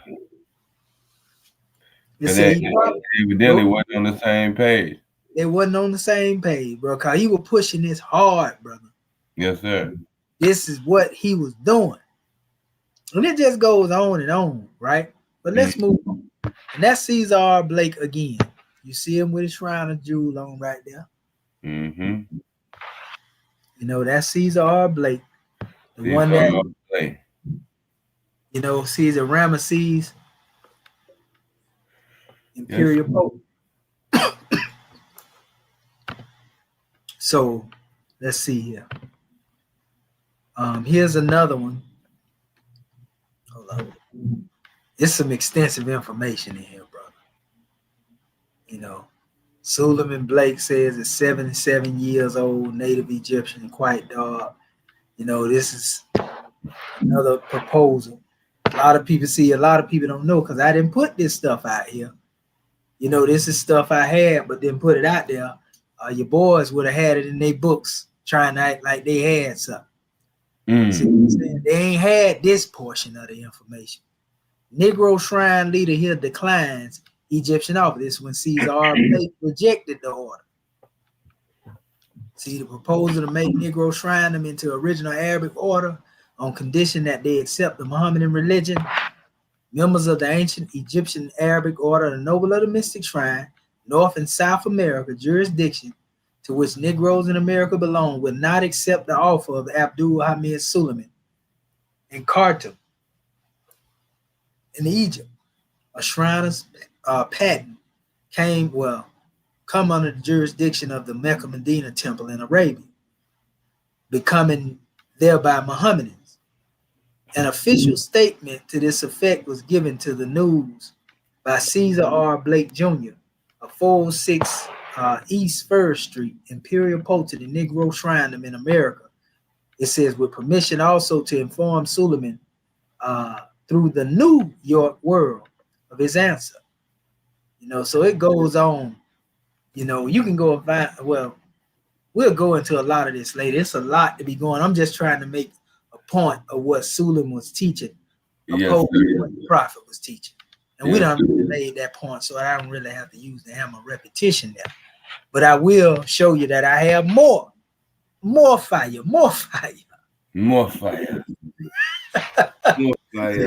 Is he? Mecca priest to initiate Negro trial. See, show me what he was talking about, some Canaanite temple up here. That's what I want you to send me those articles right there too. I'll send you the whole PDF. Yeah, I want that. This is the actual meeting where they met, and I'm gonna show you some people here. I can see them. That's actually Marcus Garvey right there. That's Arthur Schomburg. That's W.E.B. Du Bois. So, a lot of people was in this meeting. Even Deuce Ali was in this meeting. And I had a newspaper article. Abdul Hamid of Egypt, guest of Harlem, Masons. There was a notable gathering of prominent Masons in the upper room at Craig's well-known horsery in 102 West 120th Street Friday night. It said last to meet Dr. Abdul Hamid of Khartoum of Egypt, a 96-degree Mason and Shriner at the dinner attended by Brother Harry Knight himself, Shriner among others. In the party was Worshipful Grand Master David W. Parker, Grand Worthy Secretary Arthur A. Schomburg, who I pointed out, and Deuce Muhammad Ali, Effendi, a countryman. So we know Marcus Garvey, John E. Bruce, which I'm going to show you a picture of John Edward Bruce. Marcus Garvey, they was real close. And of a great countryman of great honor. Yeah. John Edward Bruce. Deuce Ali Effendi. That's right. Man, people don't, man. Effendi, that's a whole nother drawing. That's a whole nother drawing. That's what I'm saying. There's so many layers in this stuff. We can't make this up. We ain't talking about what we heard. We showing it to you. So you can't say Kamisha made this up. These are actual newspaper articles. Editor of the Masonic Quarterly Review. And Dr. Muhammad's private secretary, Brother Clarence Kane. You know what I mean? So by the virtue of Deuce Ali being here, we know, and John Edward Bruce, this brings in the Marcus Garvey affiliation as well. Right. Because we seen Marcus Garvey at the funeral of John Edward Bruce. I got a photo of that. And it's in here. It's in here. And Arthur Schomburg is right there with him. Schomburg. Remember, There they go. That's Garvey right there behind Schomburg. This is Schomburg right here. Yeah, that is. Yeah, that looks. Yeah, That's Marcus Schomburg. That's Marcus Garvey behind it. That's but watch this. And again, this is W.E.B. Du Bois. These are mostly all the people that was a part of what they call the Mosaic Templars as well. You know, Black Wall Street founders. You know, Booker T. Washington was also here. Here they are in the funeral right here. See? Arthur Schomburg here. And that's Marcus Garvey right there. This is John E. Bruce funeral. You see all of them with the aprons on right there? Yes, sir. You know, I even have a Masonic. It's a lot of Masonic pictures of Arthur Schomburg. This is him with his 33rd degree measure on right here. You see it? That's who they named the Schomburg Library after in New York. This John E. Bruce that was just being buried right there, standing next to Deuce Ali. We can't make this stuff up, family. Commission gonna make the connection. Here's another photo of those same pictures, you know, of the meetings. You know, yeah, they was up in their meeting, family. We can't play. We are not here for play. Tonight. Yes, sir. Now watch this. Now I go back into his corporation because they talk about it. And these some very important names, and you're gonna recognize a name in here too. Negro Freemasons, Incorporated, Newark, New Jersey, New York, the Mecca Medina Temple. It says of the ancient free and operative Masons. A lodge of Negroes has been incorporated here with the approval of the Supreme Court Justice Gerard. Among the incorporators are also Reverend Robert B. Mott. I know you're familiar with that name there, brother. Yes, sir. And Dr. Prince D. Suleman. Mecca Medina Shriners, family. We cannot make this up. Watch this. Here's another article. Mecca Medina Temple of the Ancient and Free Operative Masons, a lodge of Negroes, was incorporated in New York, part itself, with the approval of Supreme Court of Justice again. And then it says Justice Gerard. And it says Charles E. Cote Jr. resigned his position as a legislative counsel. It says for the New York and New Haven and Hartford Railroad at Boston. He received $19,000 a year. A lot of money back then. A whole lot of money back then. Yes, sir. And here, Long Island directors, you know, it speaks again here on the Mecca Medina. So this thing was really popping off around here. Suleman was making moves in his little masonry. Had some influence back then now. Here's one of the measures dealing with the Medina Shriners right here.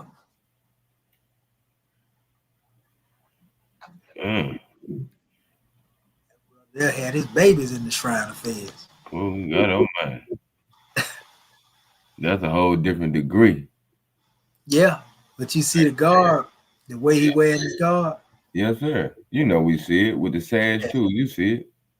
That's what I'm talking about. Whole different measure. You know, this is another one here. See, that's why I keep telling them. And I ain't put all this out here. Because if I would have put all this out here, boy, they'd love to put this one in the Princess and the Prophet. Hey, you know, they hit me up in my inbox. Talking about, can they get some of my information and my pictures? Y'all had already stole some of it. Don't try to come ask me now. No, you can't get that information so you can try to slander my prophet with it and twist it up. I just ignored them. But it says, you know, it again, now look at what happened to Suleman. Suleman said to be an exponent of Mohammedan cult in Newark. It says must serve 18 months in the Essex County Penitentiary. It was ruled yesterday by the Supreme Court in dismissing an appeal brought by the man against his sentence in Essex. And it said he was convicted of attack upon a 12-year-old girl. What? Oh my God. You want to out my prophet? He was way out there. You know? Who we got here? This was actually the Grand Sharif of Mecca, Hassan Sayyid Hassan bin Ali. You know, during the time when the Prophet was moving through, you know, we just went into that area to put that up there, you know, and show certain things. You know, let our people know what was going on around that time. Now let's look at the shrine. A lot of people don't know. You know, a new shrine was opened in North Carolina. So I say, where was Noble Drew Ali born? In the state of North Carolina, 1886. Look at what these brothers shrine are calling themselves. Ali. Huh? Mm-hmm. And you even catch up with that man that they call themselves Ali Shriners, brother. Well, you know, sometimes you'll catch it with a double L and a double E. This one right here is exactly like it's supposed to be here, though, ain't it? The same state the Prophet was born in. They know what they were doing. And I know this brother right here. Which one? Right here. Oh, all right. I met him a few years ago. All right. Yes, sir. But yeah, Ali Temple. 2020 is when they first came into being. The same state the Prophet found them in. A lot of people don't like to admit that this the Prophet right here in riding with Marcus Garvey, but it is. That's who that right? Man, that don't look like him. Not to me. That's him. Maybe my eyes don't work, but it don't look like he just it's basically a distortion in the picture, but he's older. But you know, it's a debate. It's up for debate. You know, for what purpose is the Moorish Science Temple founded? For the uplifting of fallen humanity. You know, so I was basically going through the questionnaire as I was putting this history out here to show who the Prophet was. Another thing, a lot of people don't understand. When the Prophet said he was establishing, you know, this drawing, remember Suleman said he was next to the great prophet, right? In that document I had. Yes, sir. So what we say right here, the Moorish Science Temple of America deriving its power and authority from the great Quran of Muhammad to propagate the faith and extend the learning and truth of the great prophet of Ali in America. Yeah, so Suleman was next to the great prophet, all right. But anyway, to appoint, consecrate missionaries of the prophet. They didn't catch that, did it? I'm telling you, brother, we do not play with this scimitar over here. Like cut ourselves. I mean, when you said the great prophet earlier, I already I already knew. Yeah, and that's why I dropped this one right here. I had to ad-lib this one so they can remember, so that they know we ain't just talking about this stuff. We laying a foundation to lead you up into something. You see? It's up to them to pick it up and catch the alley hoop, though. So it says to appoint and consecrate missionaries of the prophet and to establish the faith of Muhammad in America. So there's a distinction between the prophet of Ali in America and, you know, Muhammad. But that's not a bad thing. But it says, and said Moorish Science Temple of America adopted its corporate name and followed the Moorish Science Temple of America. And a lot of people don't know that this was done under, you know, what we call Robert Rules of Order, R&R. You know, if you go down, well, you know, herds.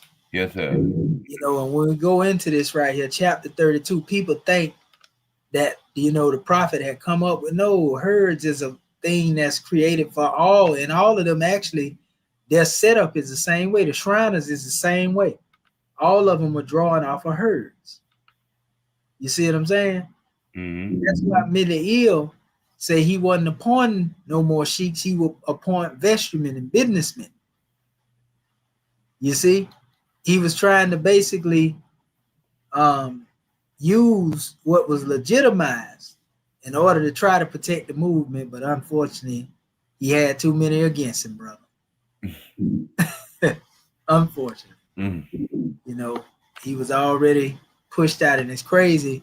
They pushed Miliel out saying he was an alcoholic, and Kirkman Bey ended up going to his demise for the same thing. You know how Kirkman Bey passed, right? No, sir, I don't. Brother, they say we got record, you know, that he was informant for one. We already know that, but they came in there, brother, basically told him his service was no longer needed, brother, and they beat him to death. Nightclub. That's crazy. Same thing that he used to overthrow Miliel, but he ended up getting took off the count. They say he was drunk when it happened to him. Ain't that crazy? Gave him a 3rd degree. But anyway, it says, which book did the prophet say the MST of A derived his power and authority from? And I have to make this statement because a lot of people try to quote Robert Rules of Order. That's what Kirkman Bey did. That's how he created his laws. He created it from Robert Rules of Order. And then Herd's statute, which is what I showed you a few minutes ago. That's Herd's right there. That's Robert's rule. That's Robert's who wrote Robert's Rule of Order. But what did the prophet say? Now, this is ecclesiastical law coming from Herd's. When they be talking about, we like the Vatican, da-da-da-da-da, and all that. You know, paramilitary law, Robert's Rules of Order, theocratic law, the prophet. Which one did the prophet say we derive our power and authority from? The Grand Quran of Muhammad. Didn't he say that, brother? I ain't say it, brother Slim. Great Quran of Muhammad. Did he say Robert Rules of Order? No, he didn't say that. Statutes. No, he didn't say that. You know, so, you know, we just got to make that plain because some people don't know, and they quote Herd's and Robert's Rules of Order like the Arabs overquote the Hadith over the Quran. Some of our Moorish can do that. You know, so we got to put it out there. We got to tell the truth. You know, so here's a prophet, the prophet with all a group of adepts, you know, sheiks, everybody familiar with this picture. We've just showing you that, you know, and it's very important to understand it's only 15 temples that was established by the prophet himself with his signature on it. A lot of people don't know that, you know, and the chairman actually had a charter to temple number 13. That charter was given to him by I. Cook Bay and G. Cook Bay. You know what I mean? And so he really has a temple. If he wanted to establish a temple, he could have did that a long time ago. But he understood that the mission was to establish, you know, the future of what we were supposed to demonstrate, and that's government.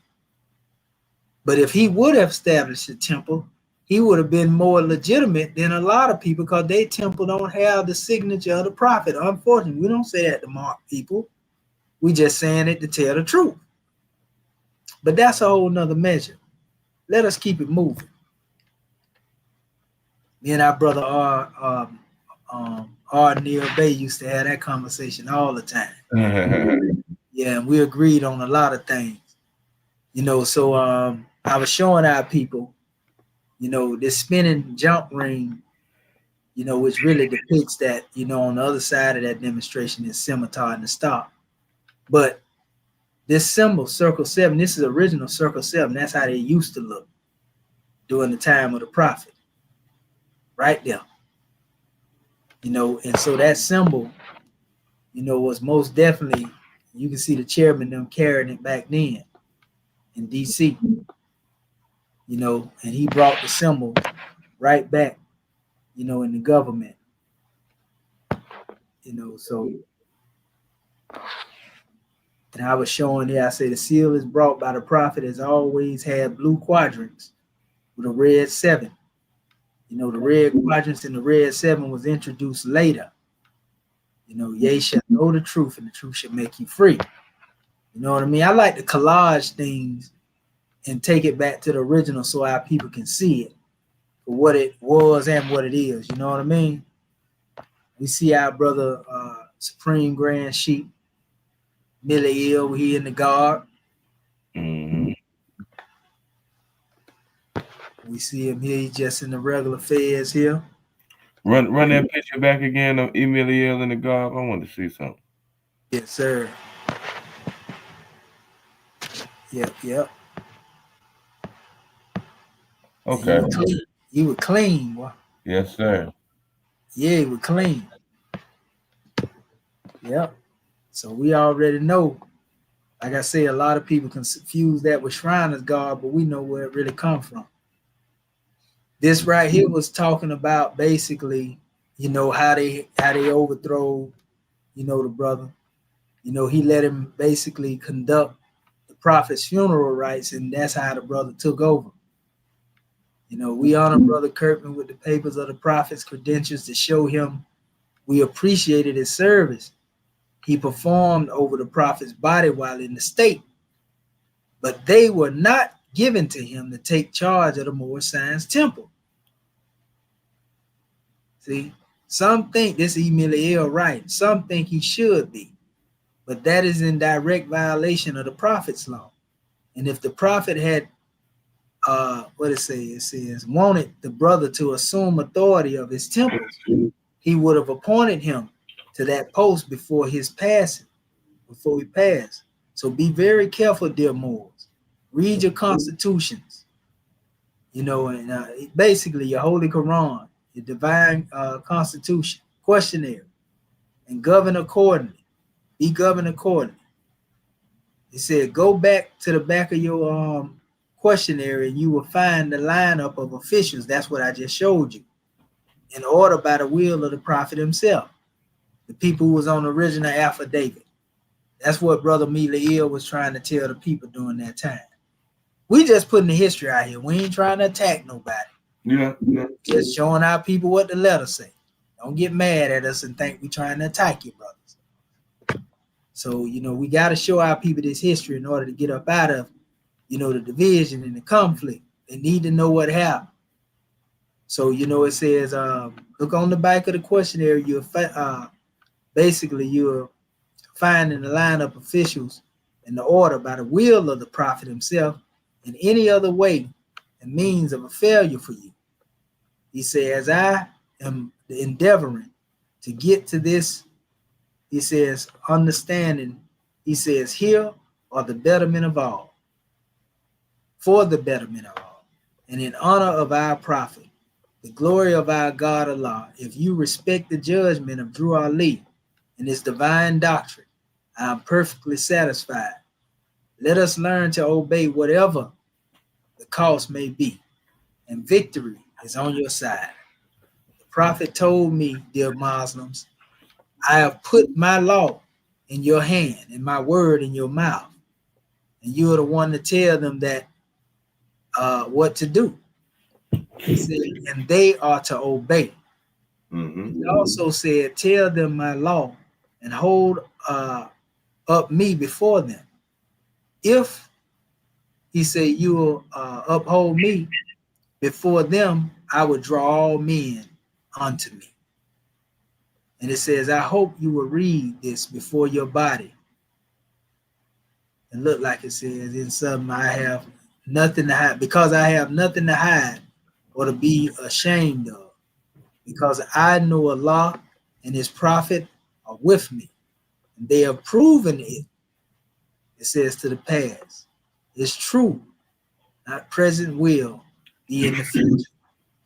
It says, right, look like B, let me hear what your opinion is. And it says, I know supreme, no supreme but Allah, and no but Drew Ali is his prophet. That's Brother Emiliel. See? So it's a couple of them. We seen, what ended up happening. We seen who, the different titles that were given, what people refer to, but Brother Miliel was referred to here as basically a permanent chairman, supreme grand sheik. You know what I mean? introducing the grand governors and supreme grand business managers.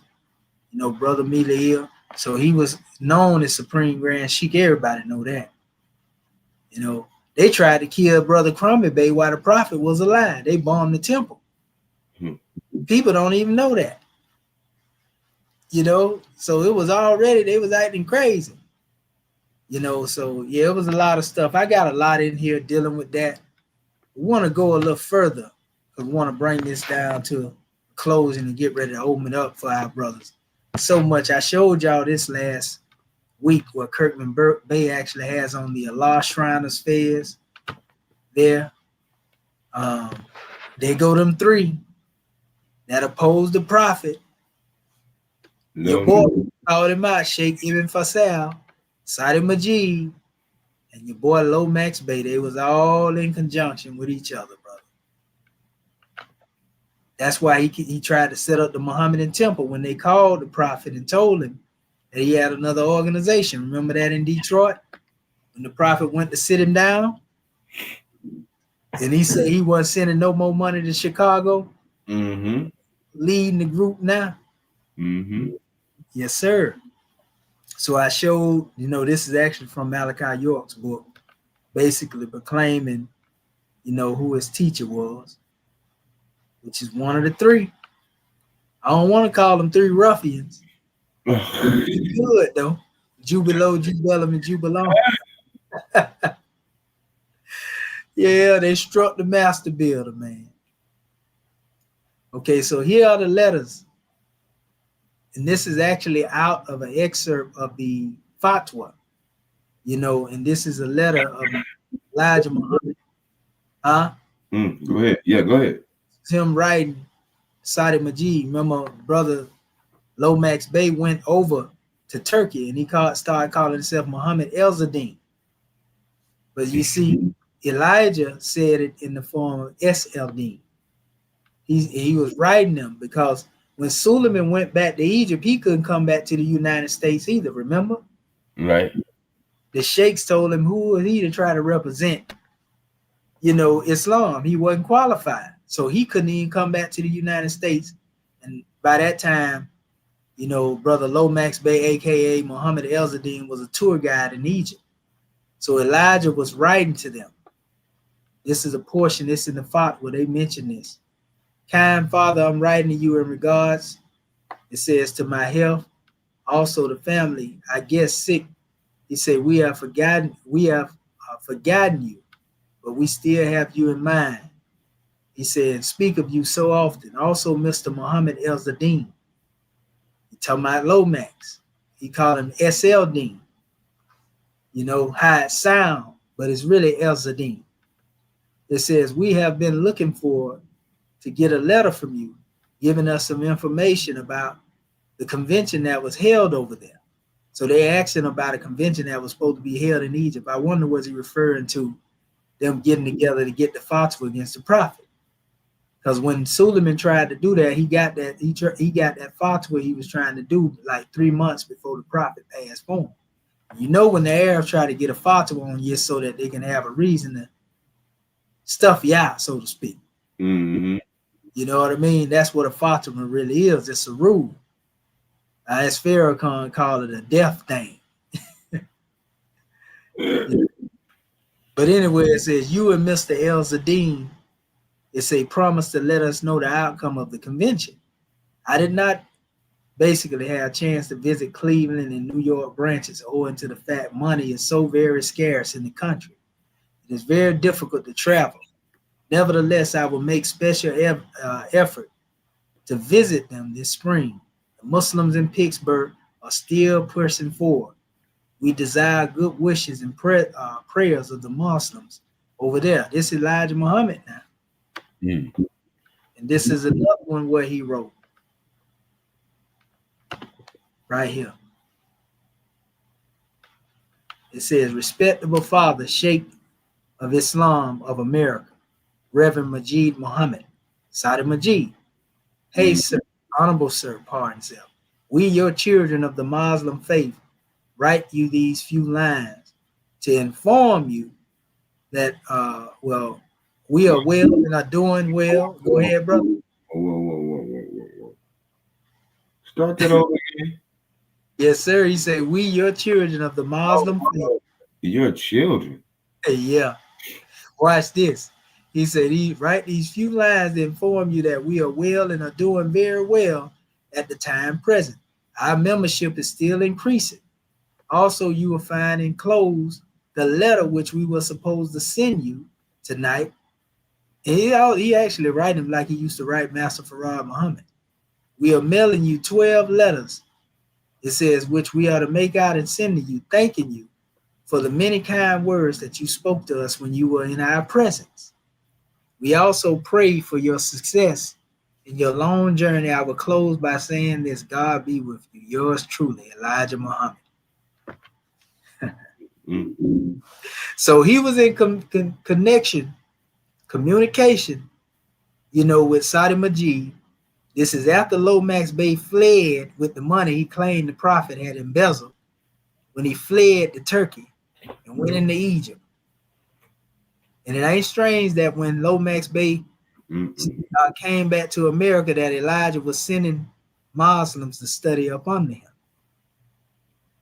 because he was a part of Temple Number 4, and also the charter Temple Number 4, as I showed you last week, was in their possession. We can't make this stuff up. We got receipts. And this is something they never caught, fam, that I caught. I found out Farad's original identity, which was Farad Muhammad Bey. Now, that's Clara up there on his fireplace, him. And we know he wouldn't put nobody else up there with them but Master Farad Muhammad. Now, I want you to take a look at Farad Muhammad Bey, which was in Detroit in 1923. This is before he met Elijah. This is Farad Muhammad Bey. And look at the brother picture right here. On top of the fireplace. Who else of a pale skin like this would Elijah put up there? Wait a minute. Ain't his daddy. That's Farad Muhammad. Now watch this. Now the crazy part of this, brother Selma, years ago, I created this photo right here, right? And this wasn't even in reference to this picture that I have up here. This was actually in reference to Fuad Pasha. And I was trying to put the mustache on to see how close he looked to him. So just so happened, when I did research on Farad Muhammad Bey, I found a picture of him among the Young Turks. Now check this out, brother. It's crazy. I created this years before I found this photo. But when you match that photo with Farad with the mustache that I put on him, bro, that's the same man right there. We can't make this up, bro. Look at the eyelash. Look at the mustache. Look at the ear. Same temp face. This is when he was younger, though. But this is Farad Muhammad Bey, the name that what does Bey mean? Master.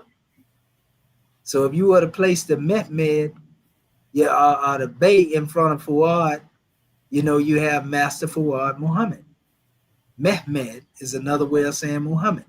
But this is his name amongst the Young Turks, brother. We can't make this up. Now, this is the Detroit picture. The one that I blowed up right up here. The one that I have up here. This one right here. Now, watch this. This is in Detroit, 1923, before he met Elijah Muhammad. Look at the two flags over here, brother. Do you know the motto of the Young Turks flag?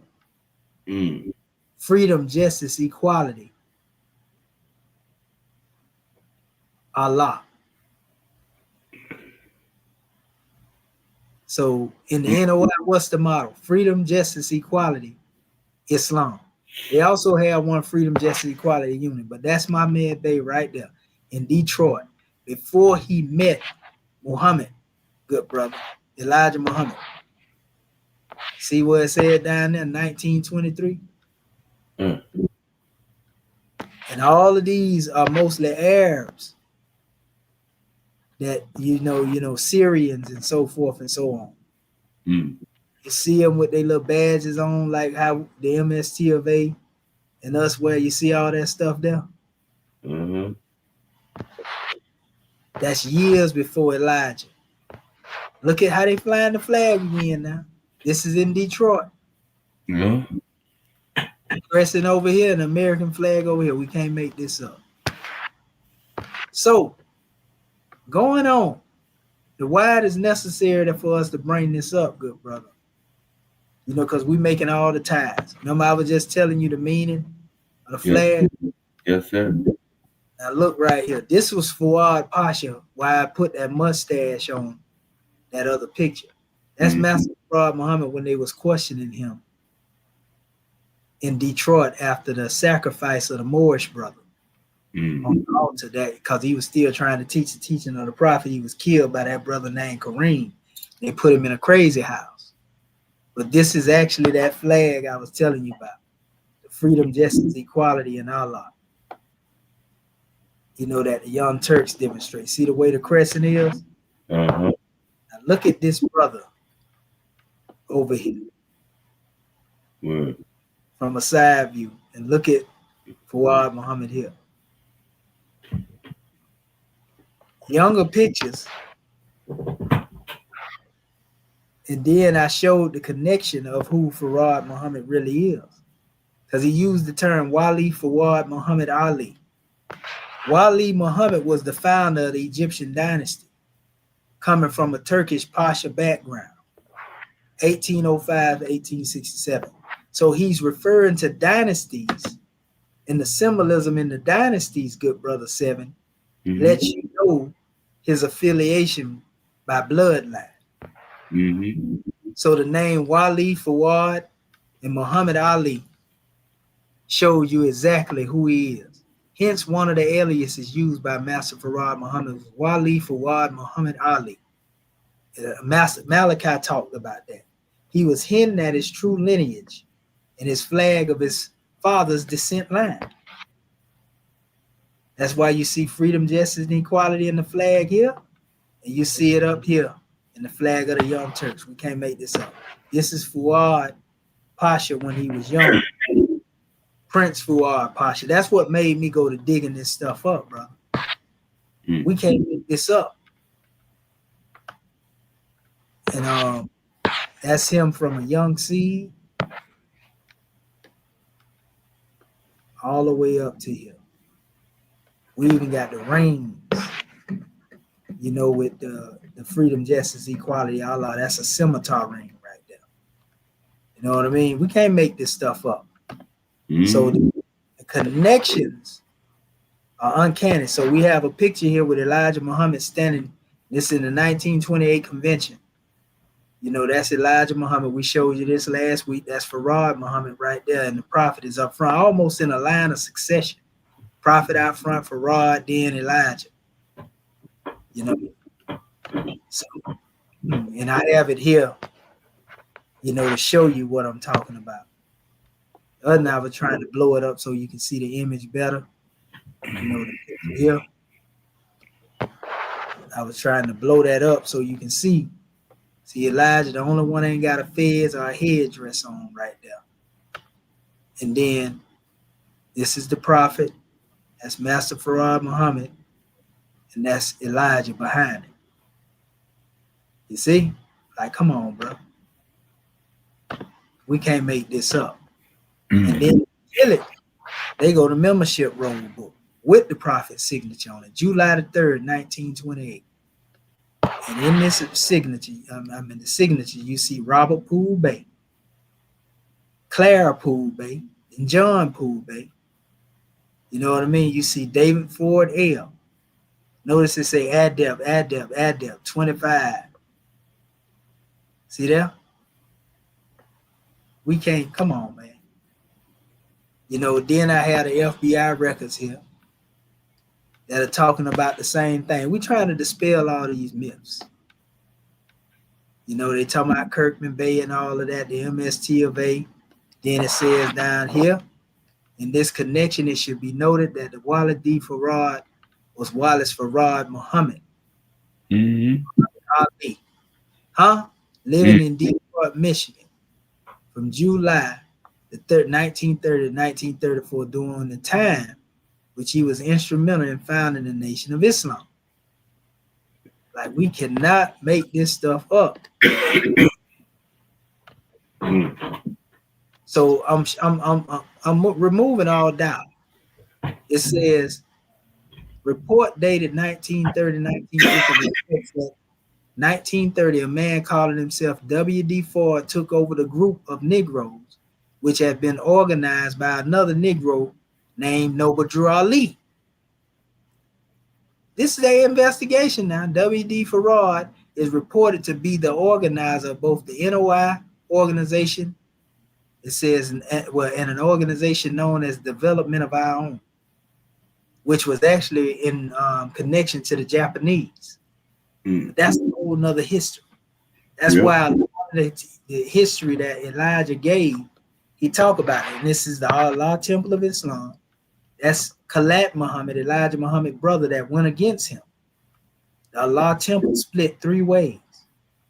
Brother Abdul Rahman Muhammad had one, Farad had his own, and then Elijah broke off and he established what he called, the Muhammadan temple. After the sacrificing and all that, he changed. He told them to take their fez off, but that was the Allah temple wearing their fez with the crescent on.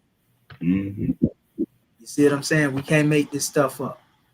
That's a clear version for those who think it's a game. Your NOI family used to wear their fez. Shout out to my brother Mustafa Al-Amin. Be wearing his fez. And they used to call Master Farad Muhammad Prophet W.D. Ford. See that? We can't make this up. This is an actual newspaper. Come on, bro. What we doing? Yeah, I'm just flying through this. The sister used to wear turbans too in the NOI. How many knew that? See them sisters wearing them turbans? Wow. Come on, bro. I don't play. They think I be making this stuff up, bro. They don't understand. Now you understand why my stance is so strong. Because I got stuff that bite this stuff. I dug like hell to get this information, brother. And none of them showed you this. This what kill it right here, brother Sim. Look at the newspaper. Look at what they say. Remember, one of the alias of Elijah was Mahmud, right? Prophet of the Allah Temple of Islam, right? Look what they found on his possession. They found this when they went and arrested him for draft dodging. A specially written Quran furnished to members. Who were Adam and Eve? They are the mothers and fathers of the human family, Asiatics and Mahdi. Now, they found this on Elijah Muhammad's possession now. Who is God in the holy city of Mecca today to keep the unbelievers? Angels. What is the modern name for those angels? Asiatics. Are we Moorish Americans in relation to those angels? Yes. We all have the same father and mother. Asiatic nations of the New World were described by Mahmud, which is one of Elijah Muhammad's aliases, as the Moorish Americans. His name for the Negroes, so too, were dark-skinned millions of South American, Central American, Caribbean islands. It's Elijah Muhammad, brother. Like, I mean, come on. He was affiliated with the prophet. Here's a nut. Allah Temple of Islam, which supplied the inspiration behind the colored riot. This is when they were going to war with them people. Tuesday, one of the many Moorish Mohammedan cults here in dozens large American cities. The leaders who dress in flowing multicolored robes, red fezzes, designate themselves as Khans, Shahs, and Sheiks of varying degrees. As police sped, it says, to the court from outlying districts in response to the riot they called. It said they encountered one of these leaders, Khan Shah. It says, in hand fleeing from the scene, and they stopped. Well, you heard it. It says, Well, where are you going in such a hurry? And he demanded a belligerent blue coat. I swear to Allah, sir, I ain't going to reply. And some it say he excited shout. It says, and eyes coming from, whatever that means. That's some real slave language. But it says the original prophet, Noble Drew Ali, was an expressman, Newark, New Jersey. So you see us crossing reference of the Allah Temple with the MST of A, bro. We got many of these. Look, founded by a New Jersey expressman, 1924, the Allah Temple of Islam, which seems to have supplied inspiration for riding colored coatings of a woman's coat, and they really touching on the same thing they said. The original American prophet, Noble Drew Ali, who called himself Noble Drew Ali, was a colored expressman in New Jersey, preaching that Negroes are really Moors and should therefore follow the Muhammadan God, Allah. He founded the code in 1924, which has since spread over the country. And it goes on. Look, the headquarters of Chicago branch 3743 South State Street. They're in a large building of yellow brick.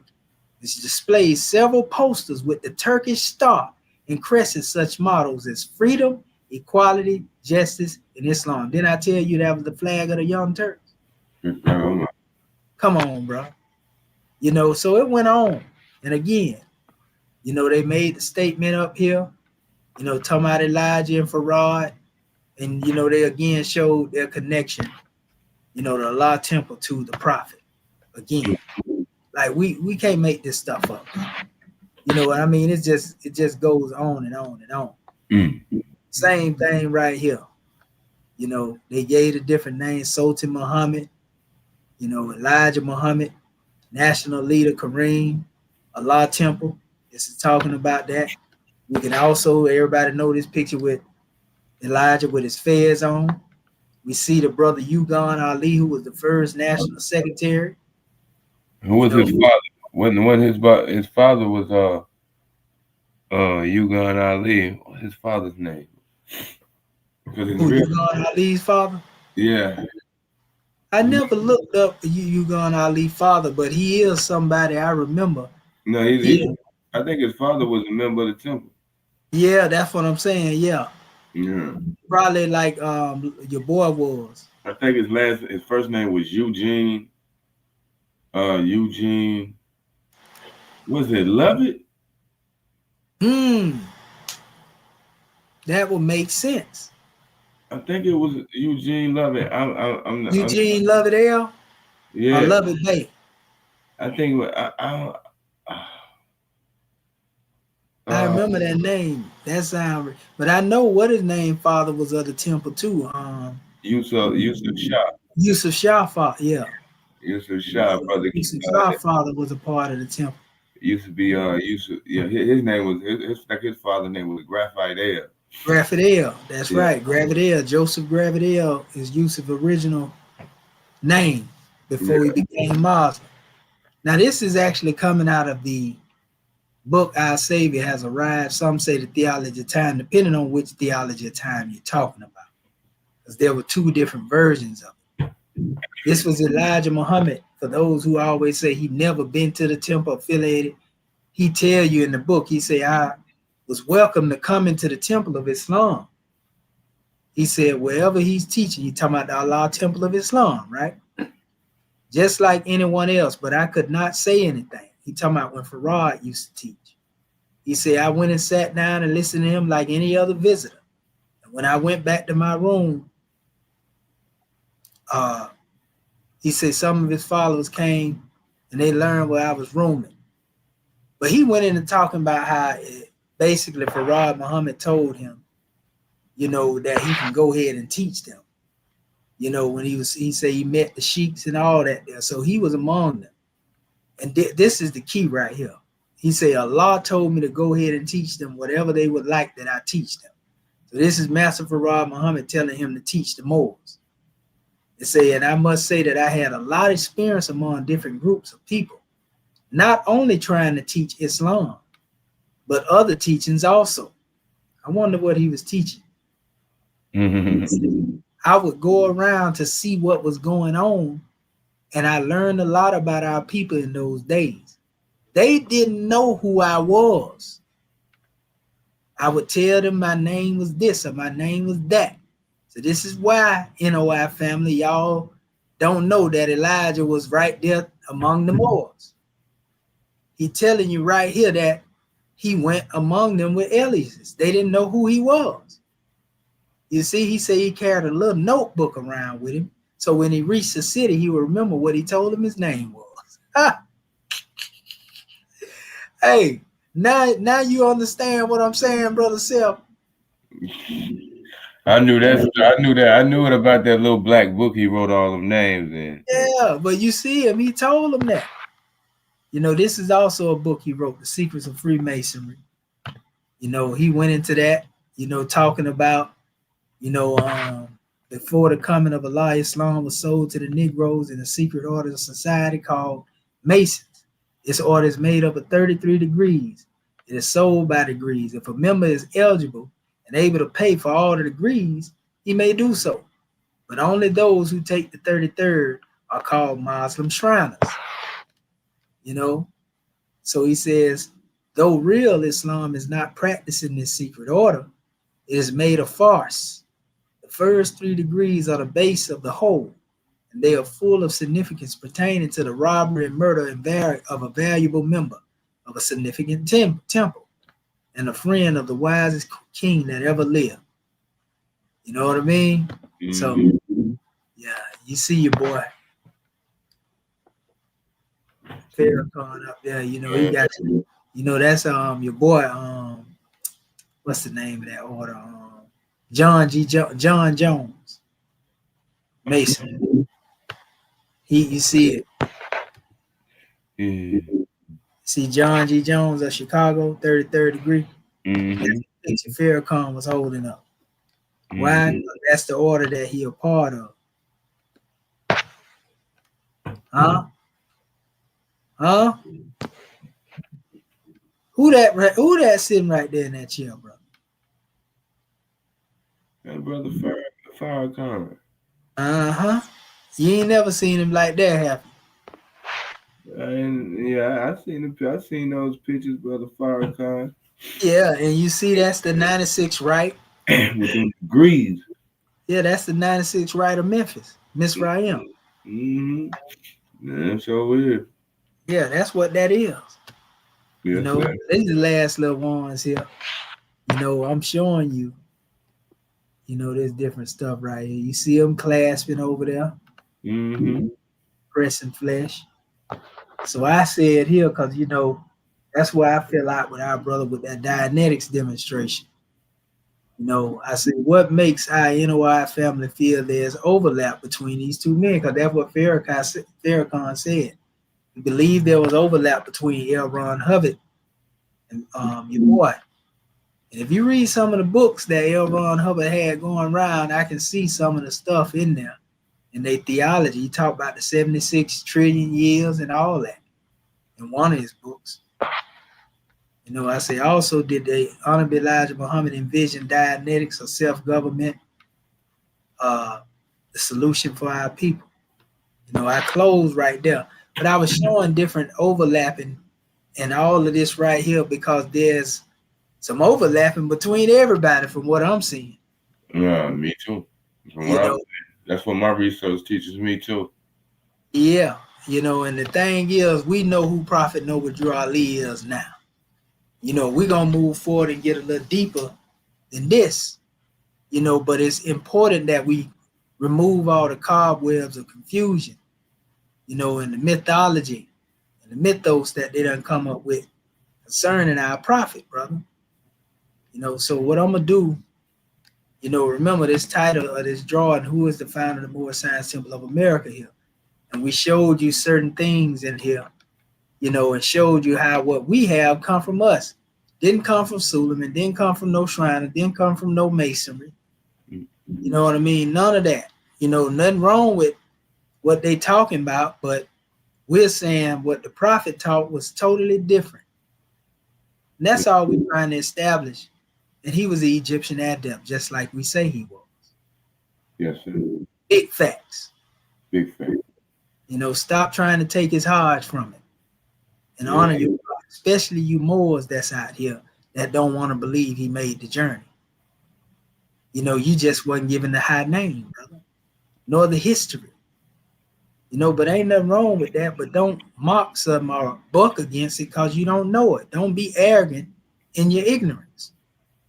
I'm speaking in general to somebody that would just come out and say things and not be able to back it up. But I show well enough proof, to show that our prophet left his footprints clearly cut, brother. I'm gonna stop right there. Yes, sir. And we're gonna open up the flow. But what you think, brother Seb, before we even get there?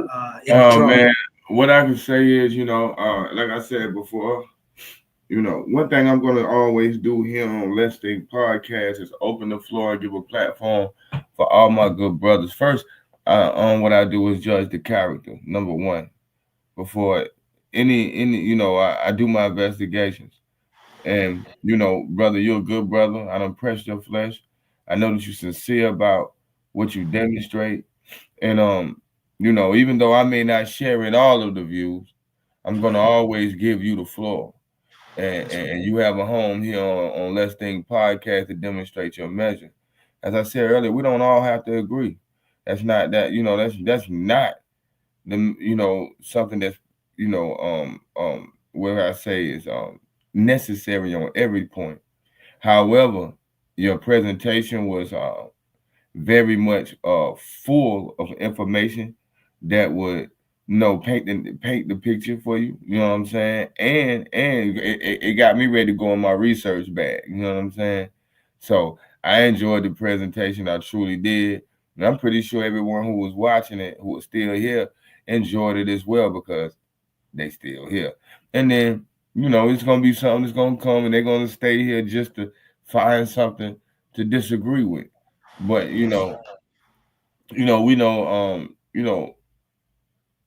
that's all fine and well too. You know what I'm saying? Allah judges man by the intent of his heart. You know what I'm saying? And I know that you have great intentions behind demonstrating what you demonstrating. And like I said, you making me, I took note of quite a few things in your presentation that I'm gonna take back to the to my drawing board, to my dial plate, and research myself. So I really and truly appreciate your presentation, brother. And honors to you and gratitude, brother, for having me again. Yes, sir. It's my duty is to defend my prophet. Yes, sir. You know what I mean? And we've been able to do it with a grand job. And you've been doing well, brother. Yeah, we just want to bring our people to the forefront and remove all doubt. Yes, sir. You know what I mean?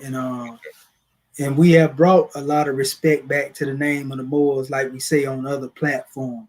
Yes, sir. Where people ain't out here trying to slander, so to speak. You got people maybe want to go back and forth and say this and say that, but they don't really want to get in the ring with this information.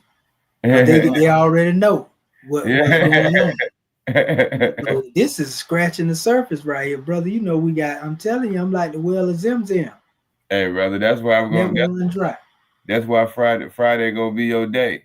You know what I'm saying? Yeah. Friday, holy day is your day, man. We're gonna bring you up every week on Friday and give you that opportunity to draw and demonstrate your measure. You know what I'm saying? Because honestly, I quite enjoy how you put things together. I like the way you think. You know what I'm saying? I like the way you put together your demonstration. So at the end of the day, you always, like I said the last time, bro, you got a spot over here. You know what I'm saying?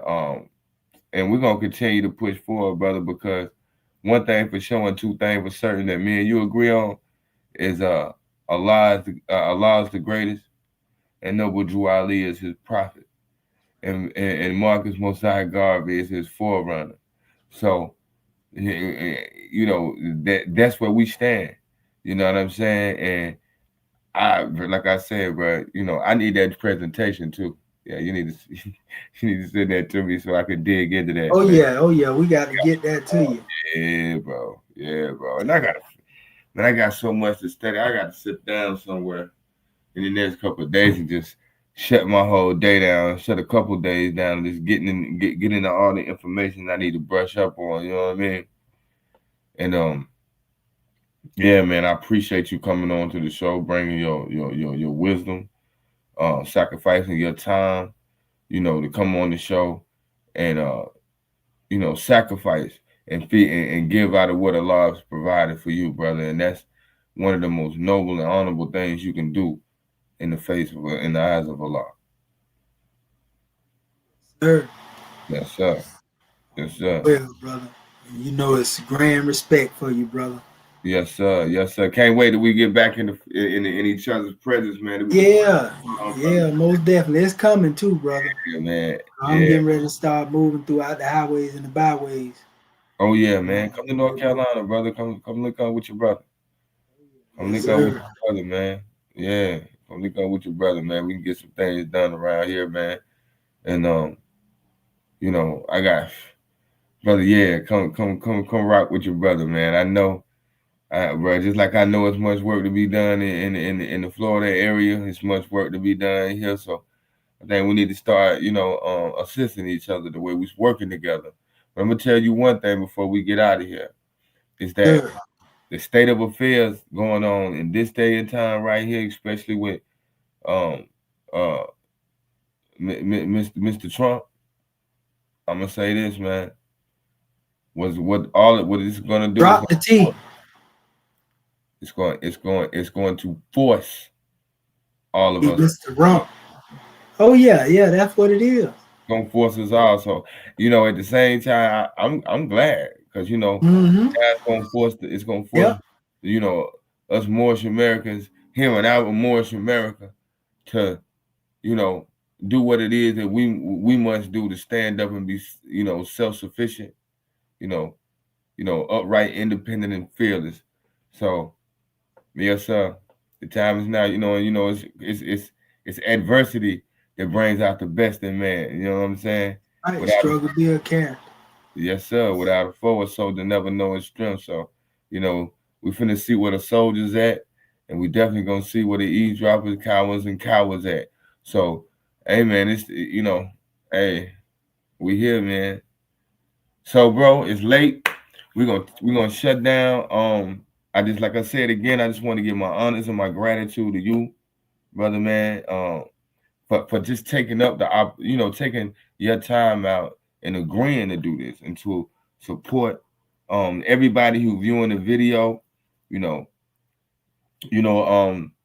Contact the brother.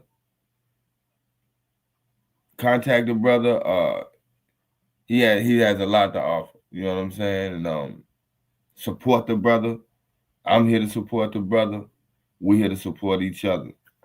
So with that being said, me and the brother want to say Islam to the family.